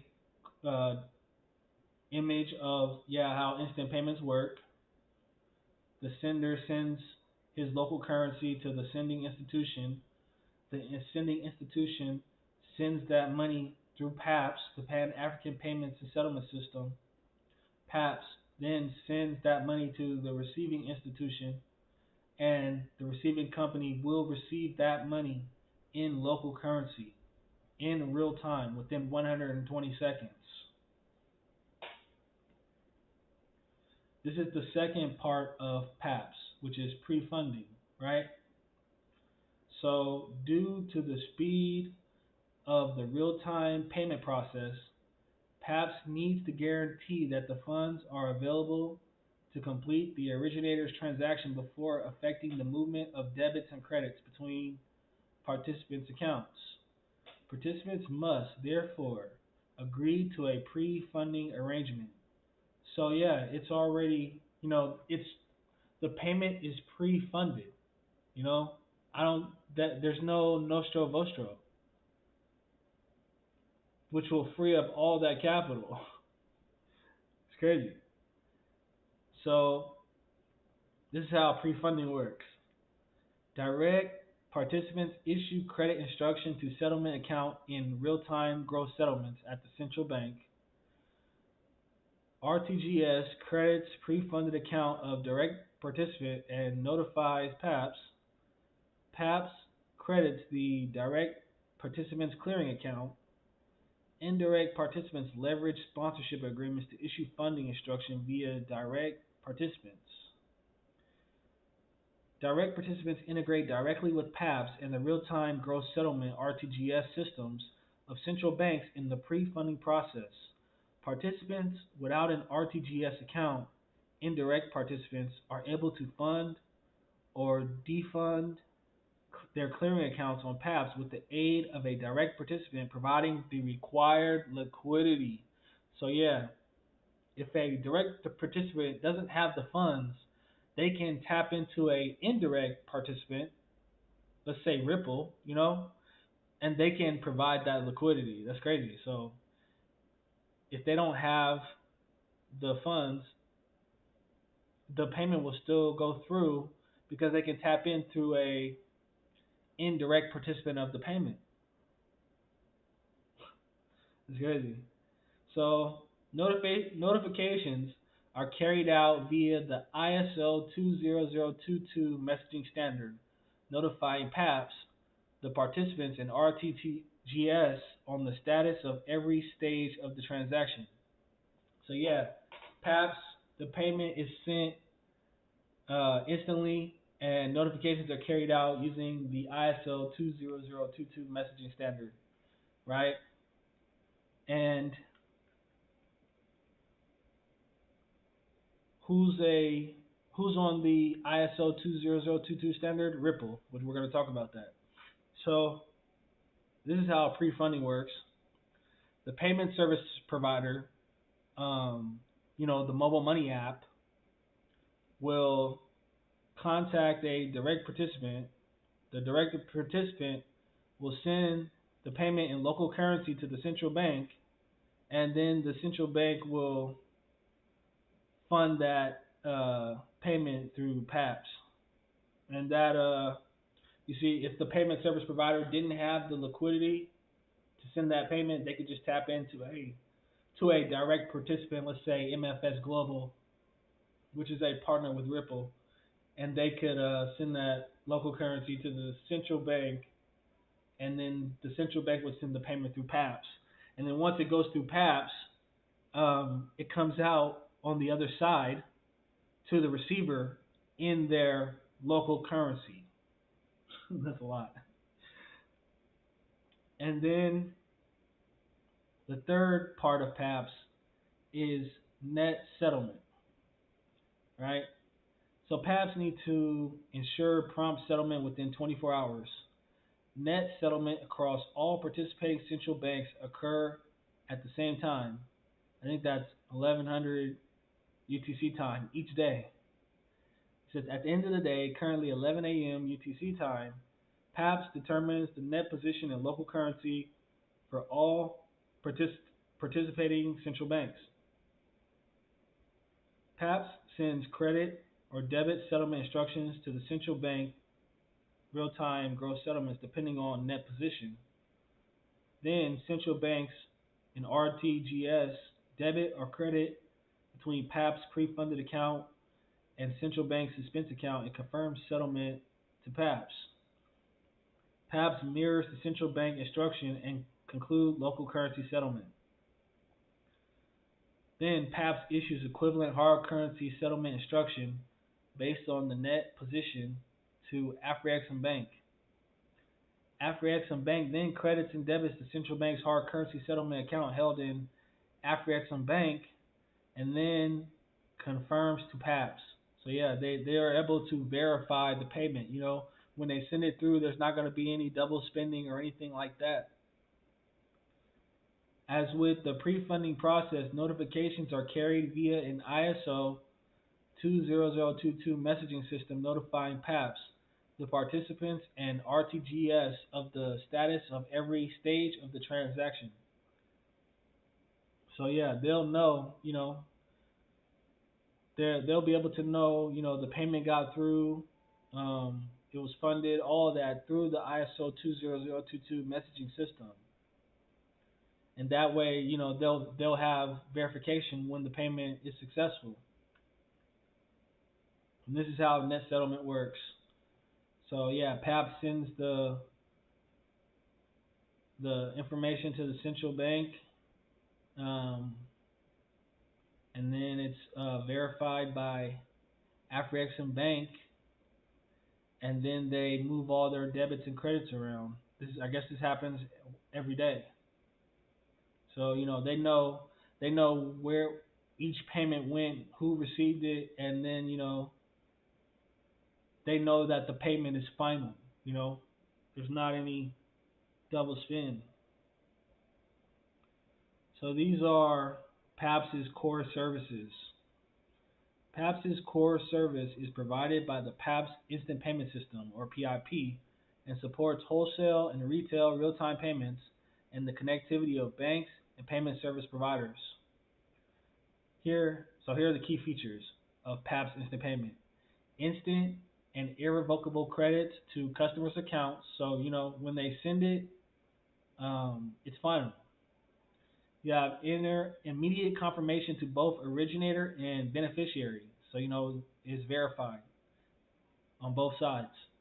And the service, PAPS, is available 24/7, 365 days a year. So it's just like FedNow. You know, they have payments 24/7, 365 instantly. What service do you think facilitates that? Yeah, it's got to be Ripple. Also, the ISO2022 Global Message Standard allows interoperability, large data sets, and rich data for payment and remittance information. So yeah, PAPS is on a ISO2022 Global Messaging Standard, which allows interoperability. Interoperability has been key this entire time, man. And it also has a secure infrastructure incorporating cybersecurity and payment fraud systems underpinned by behavioral analytics and machine learning capabilities. So yeah, the PAP system has like an AI built into it. So the machine is able to learn, and it's very secure, and it prevents fraud because each payment is verified on the ISO2022 Global Messaging Standard. And so these are some of the partners of the Pan-African Payments and Settlement System. One second, guys.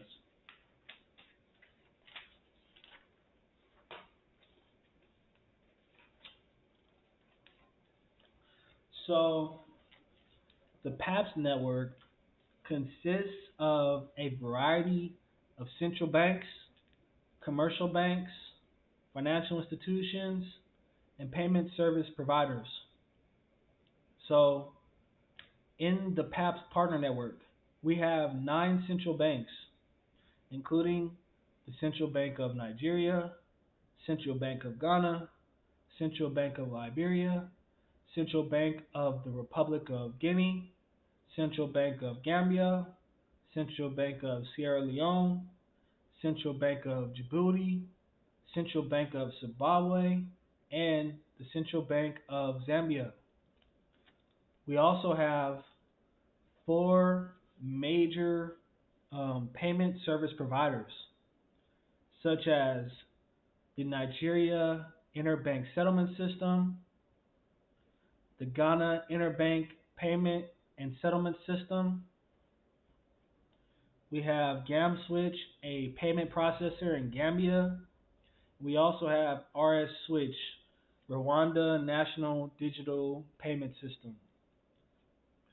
In addition to the central banks and the payment service providers, we have over 40 commercial banks which have decided to join the PAPS network. We have EcoBank, United Bank of Africa, Sterling Bank, Zenith, First Bank, Stanbic ITC, Standard Charter, International Bank of Liberia, Ghana Commercial Bank, Amalgamated Banks of South Africa, Guaranty Trust Bank of Ghana, Bank of Africa, Stanbic Bank, Vista Bank, Trust Bank, Union Bank, Wema Bank, Lotus Bank, Keystone Bank, Hope Bank, Sapele International Bank of Liberia, Unity Bank, Consolidated Bank of Ghana, Heritage Bank, Providus Bank, Polaris Bank, Access Bank, Chorus Bank International, Aura Bank, First National Bank, Prudential Bank, Bloom Bank Africa, Cal Bank, Chase Bank, Omni Bank of Ghana, Titan Trust Bank, Universal Merchant Bank UMB, Access Bank of Liberia, Coronation Merchant Bank, Sierra Leone Commercial Bank, and Salam African Bank. So yeah, 9 central banks. This is the Pan-African Payments and Settlement System. This is the partner network. 9 central banks, 4 major payment service providers, and over 40 commercial banks, all plugged into PAPS, which is partnered with MFS Africa, and which is backed by the African Union and Afri-Exim Bank, and MFS Africa is partnered with Ripple. So all of these partners in the PAPS partner network will have access to Ripple and their on-demand liquidity using the ISO2022 global messaging standard, which will allow interoperability. That's crazy. So, in addition to all that, finally, to maximize their reach and potential, PAPS has also made 12 strategic partnerships. The West African Monetary Institute, Smart Africa, MFS Africa, which is a Ripple partner, BANA, a cross-border and multi-currency payment system founded by the Arab Monetary Fund, AMF, in 2018, the Common Market for Eastern and Southern Africa, Africa NINDA, which is accelerating inclusive payment systems, the Chartered Institute of Bankers of Nigeria, the African Securities Exchange Association, so that's like their SEC, the Nigerian Exchange Group, Interswitch, eTransact, and Unified Payments, or UP. Each partnership has its own set of partnerships that will bring Africa interoperability, equity, and inclusion for all. Yeah, that's amazing. 9 central banks, 4 payment service providers, over 40 commercial banks, and 12 strategic partnerships, which include MFS Africa. And each of these partners has their own partnerships like MFS Africa, which is partnered with Ripple, and all of these partnerships will ensure interoperability within cross-border payments in Africa. That's crazy. So now let's talk about Ripple and ISO 20022. Now, ISO 20022 Global Message Standard allows for interoperability, large data sets, and rich data for payments and remittance information. And Ripple is a member of the ISO 20022 board. They're like the only cryptocurrency company, involved in DLT and cross-border payments. One of the main ones that's going to have clarity soon. So, Ripple announced that it has become a part of the ISO 20022 standards body, a multi-part international standard set to replace SWIFT's current MT messages and aimed at a single standardized approach, methodology, process, and repository to be used by all financial standards initiatives. ISO 20022 creates a common language and model for payments data globally, aiming to provide high-quality data and therefore high-quality payments, in particular for cross-border and high-value payments. This makes Ripple the first company focused on distributed ledger technology to join the new global standard for modern payments. The first company. So yeah, man, Ripple is a part of the ISO 20022 global standard. PAPS runs on an ISO 20022 messaging standard. All these banks, central banks, payment providers, they're all going to be running on this standard, which is going to create interoperability. So, Ripple, over the past couple of years, has been making some strides into the cross-border payments industry by leveraging off its distributed ledger technology solution, RippleNet. Distributed ledger technologies, DLT, are said to have the potential to reduce costs of transactions and also speed up the transaction processing because they remove the need for a central authority or middleman like SWIFT. No more middleman. No more going through SWIFT. No more having to worry about sanctions.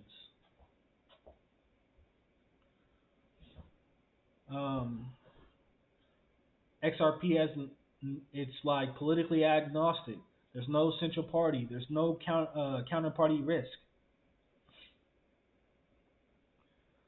So the migration to ISO 20022 by SWIFT aims to replicate this for its member institutions by ensuring standardized messages across the payment processing value chain. So yeah, SWIFT is also migrating to ISO 20022, so they'll also have access to RippleNet and on-demand liquidity. Now, according to Ripple, the world is converging on a new global standard. This is according to Ripple, and the world is converging on a new global standard, ISO 20022, the de facto global data standard for modern payments. You see that? This is going to be the new global standard for modern payments, the de facto global standard, and Ripple is a part of that standard. It's crazy.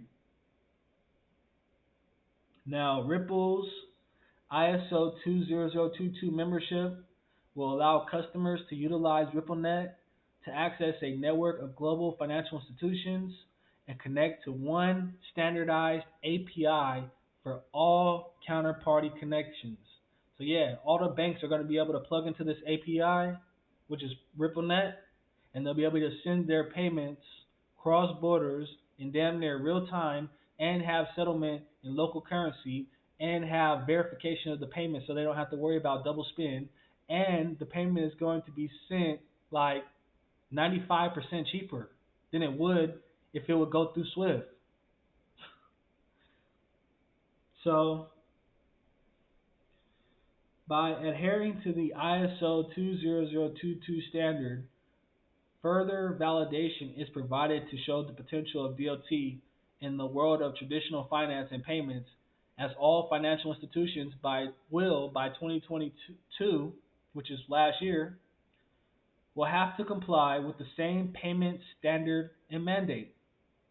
So we're already in 2023. The financial institutions had to all be on this ISO 2022 messaging standard by 2022, and Ripple is a part of that standard. It's crazy. So now this section is called Ripple versus Swift. Now, the challenges in this current payments environment for banks and financial institutions, especially for cross-border payments to cut costs, protect customer data, and provide cost-effective, fast payment services to their customers. Let me rewind that. The challenge in this current payments environment for banks and financial institutions, especially for cross-border payments, is to cut costs, protect customer data, and provide cost-effective, fast payment services to their customers. Ripple is solving that problem. Ripple is going to cut their costs by 95%. Ripple is going to have fast payments to their customers in like 4 seconds. That's crazy. You know, that's the challenge. Ripple's solving the problem. This has often been quite difficult due to closed networks, unstructured data requiring lots of manual intervention during processing and thereby resulting in poor, costly payment experience. Come on.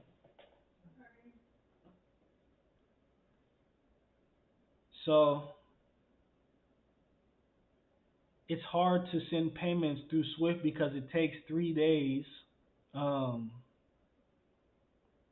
It has, they got to worry about sanctions. They got to worry about a payment getting lost, right? You don't have to worry about that anymore with RippleNet. Brad Garlinghouse said the fastest way to send a $10,000 payment would be to hop on a plane and fly it over there. That would be faster than sending it through SWIFT. And now Ripple is going to solve that problem. So this is also known by the fact that most SWIFT member institutions currently have core banking infrastructures built on multiple legacy systems, and managing and changing these to meet new payment standards, it is proving to be quite cumbersome and costly. Some of these institutions are having to build around their existing structures, either from scratch or by building new core banking systems, or by partnering with expert companies like Ripple that already have infrastructures in place and provide easy integration overlays and processes via APIs or full software platform outsourcing. So yeah, like a lot of these legacy systems are very old, they're very inefficient. A lot of these companies, like you said, they're building their banking system from the ground up, or they're partnering with other expert companies, where they just have to plug into their API, like MFS Africa, like Ripple. So Ripple's RippleNet platform already supports cross-border payments. That's the key. Providing instant access to the money at a supposedly much lower cost. Ripple currently guarantees transaction settlements in as little as 4 seconds, costing a few cents to move money from one corner of the globe to the other. See, Ripple is already providing the solution for this problem. They support cross-border payments, instant access to money at a lower cost, damn near 95%, and they can get the payment in as little as 4 seconds.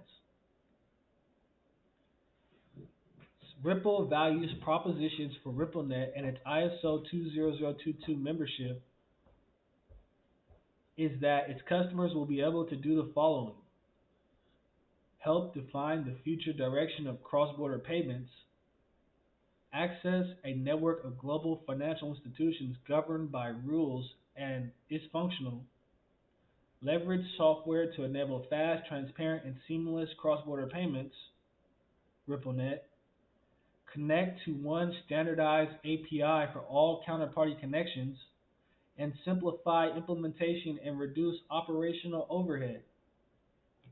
RippleNet is going to be able to do all that. African countries are going to be able to do all that through RippleNet and the ISO 2022 messaging standard. They'll be able to plug and play, and reduce their payments by 95%. As transaction speed, security, and cost efficiency are the main pain points in the modern-day cross-border payments processing industry, one may argue that the utilization of DLT companies such as Ripple currently may have a competitive edge as their technological innovation provides ease of integration and also takes care of the speed and cost components. That's key. People will be able to utilize RippleNet, man. They will have a competitive edge when they use RippleNet. The membership to ISO 2022 can only yield positive results for Ripple, as this could also mean Ripple can now provide their RippleNet platform at a greater scale. That's what we want them to do. We want them to scale up. We want all this bank money to come in. So yeah, Ripple being a part of the ISO 22 governing body, that's a big thing. And it can only yield positive results for Ripple. Because now, like they said, they'll be able to provide RippleNet at a greater scale, conforming to the same standard that will be used by SWIFT and its member institutions. The institutions back in internal systems, for example, for embargo, sanctions, disposition, bookings, fraud, limits, can now easily interface into RippleNet. RippleNet as the message standard and structure will be similar and based on ISO 2022. So yeah, man, Ripple's system is based on that standard. These African nations and these companies and banks and financial institutions will be able to leverage RippleNet because they're all going to be on the same global standard, which will provide interoperability and instant payments. Now here's regulation and adoption, right? This is what we want. We want regulation and adoption. Ripple's biggest challenge of penetrating the market that has always been dominated by SWIFT still exists and will continue to exist mainly due to SWIFT's strong membership and dominant position in the global processing of transactional messages for more than 40 years. Yeah, Ripple is like trying to take over SWIFT, and SWIFT still has a lot of sway and influence, right? This also speaks to the issue around the level of comfort and trust institutions have with the usage of blockchain and DLT technologies and payments. So yeah, a lot of these businesses were kind of hesitant to, jump into DLT and crypto and sending payments over the ledger. The question whether or not the major financial institutions and corporates will consider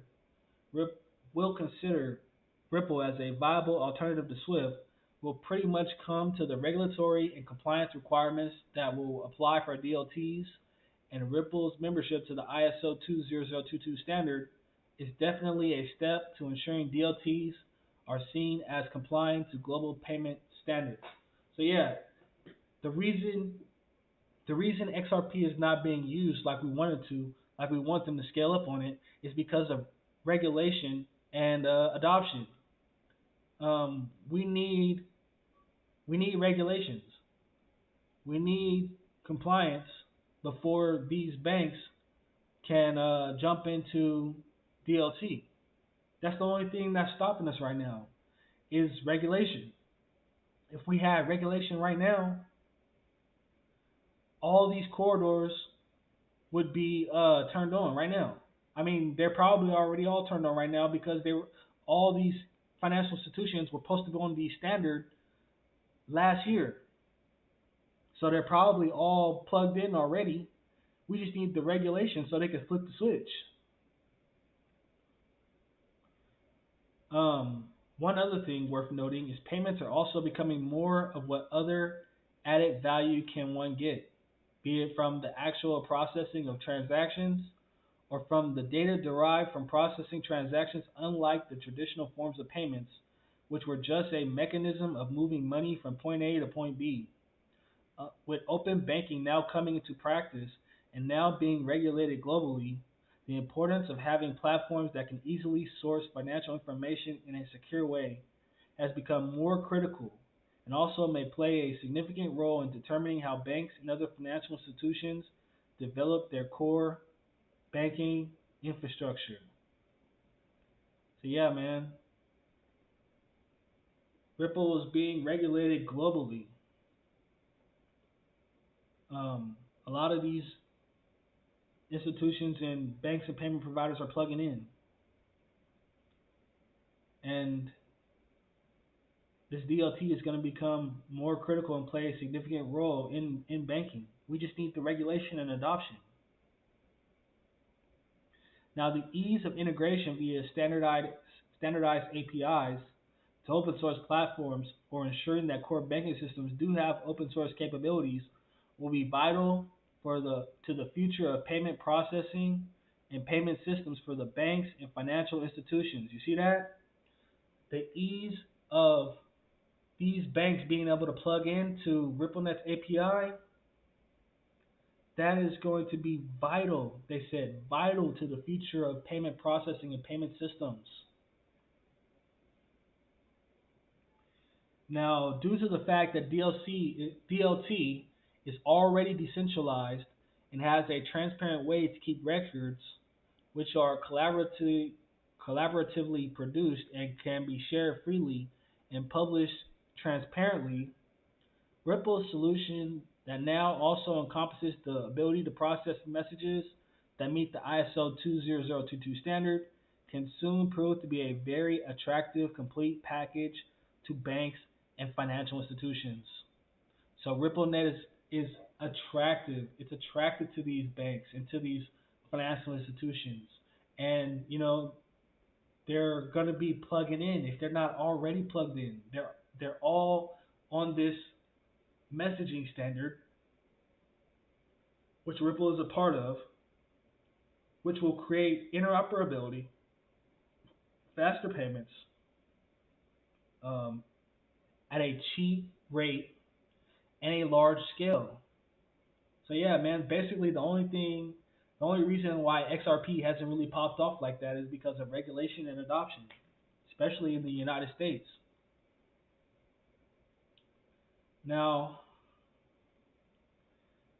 let me try to summarize everything that I've said in this video. Okay? Ripple is partnered with MFS Africa, right? MFS Africa is partnered with over 320 connected mobile wallets, 30 plus African nations, 600 plus cross-border payment corridors, 28 plus nationalities represented, 180 plus MTOs connected, and 250 plus enterprise merchants, all partnered with MFS Africa, which is partnered with Ripple. And all of these wallets, nations, payment providers will all have access to Ripple's on-demand liquidity in RippleNet through MFS Africa. And MFS Africa is partnered with PAPS, the Pan-African Payment and Settlement System, which is backed by Afri-Exim Bank and the African Union, which has a partnership of over 9 central banks, 4 big payment infrastructure providers, 40 commercial banks, and 12 strategic partnerships which includes MFS Africa, which is partnered with Ripple. That's crazy, right? And all of these banks, central banks, financial institutions, payment service providers will all be on the ISO2022 global standard, which will enable interoperability and faster payments, which I believe is RippleNet. But even if RippleNet is not the ISO 2022 global standard, all of these banks, central banks, mobile payment service providers will all have access to Ripple and ODL through that messaging standard. So, and like they said, the challenge is to, provide fast payments, and Ripple is solving that problem. It's crazy, when you go down the rabbit hole, you see that RippleNet is a major player in the development of the digital economy within Africa, because through Ripple, all of these corridors, payment providers, mobile wallets will have access to RippleNet on-demand liquidity through the Pan-African Payments and Settlement System, and send their payments within 4 seconds and settle that payment within local currency, and then be able to verify the payment so they don't have to worry about double spend, and they don't have to use hard currencies like the US dollar, and they don't have to worry about sanctions because XRP is politically agnostic. It has no central party. It has no counterparty risk. It's crazy. It's crazy, man. Ripple, when we get regulation and adoption, and all of these payment corridors are on and running, we're going to see large scale usage of RippleNet and on-demand liquidity. That's the only thing that's stopping us, is regulation and adoption. People have already adopted and moved to the new global standard. We're just waiting for regulation and adoption. That's it. Everybody in Africa is ready to go. But yeah, man, let me know what you guys think about all this. I tried to explain this as best as I could. It was a lot of information, man. But I had a lot of fun making this presentation, man. I had a lot of fun. Big things are coming for Africa and China. And big things are coming for Ripple and XRP.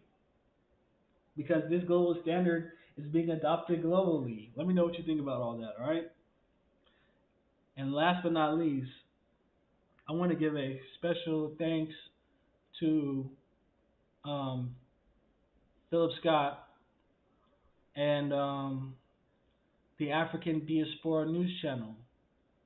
I want to thank them for presenting the news from a black perspective, from an African perspective, because it's important that we get news from all sides of the world. In Western continents, we only get news from one side, and so it's great to be able to get news from other sources and be able to make be able to analyze information better and be able to make better decisions. And so yeah, shout out to Phil Scott and the African Diaspora News Channel, man. I really couldn't do this presentation without them. And so with that said, I want to say, if you're watching this and you're from Africa, I want to hear from you. Have you seen the developments that China has put into Africa? Do you think that the partnership with Africa and China is a good thing? How do you feel about communism? Let me know in the comments. But from as far as I could tell from being on the internet and collecting information, A lot of Africans support the partnership between Africa and China, which is going to open up a lot of trade and development between the two countries. A lot of people support the bills that their African leaders are passing, with the promotion of family values.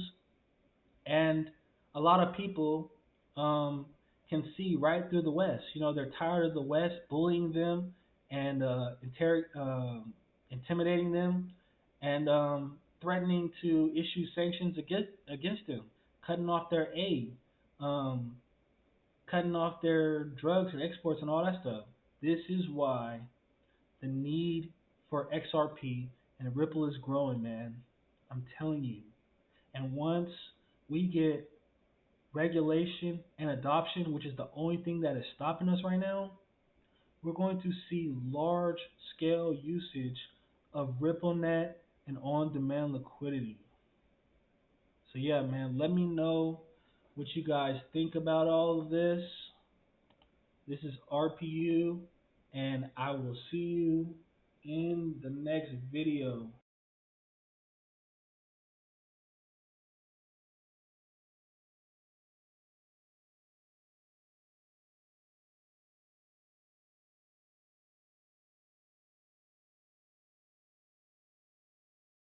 Can we change this continent? You, me, us. The ones who live here, work here, thrive here, love fiercely here. The ones who are striving, pushing, providing for loved ones beyond borders, every single day here. We think we can. With a single connection, we can reinvent what it means to protect their futures and succeed in the land of genius, hustle, and grit, where the sun beats down in time with the beats of our ambitions. In this land of precious metals in the earth and priceless talent in our people, we dream of an Africa where borders are open and movement is free, where we nurture and support our families and communities from anywhere in the world, where the ambitions of our entrepreneurs, traders, dreamers, and movers and shakers are limited by only one thing: their imagination, where we can innovate, launch, and build for our needs and aspirations, grow our own ventures, and invest in our own people. An Africa where the only currency is access. So, can we change this continent?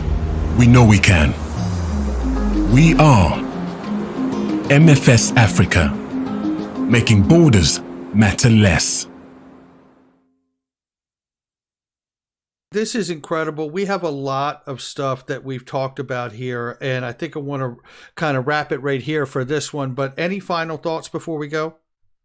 I just want to encourage all the XRP holders to hold strong. Please get your XRP off of exchanges. This is a very valuable asset that you own. You need to lock it up in a cold wallet, either a Ledger Nano or Decent wallet. You need to get it in your own control. Get it off the exchanges now. Well said. Linda P. Jones, be wealthy and smart. I like it. Thank you so much, Linda. My pleasure, Brad.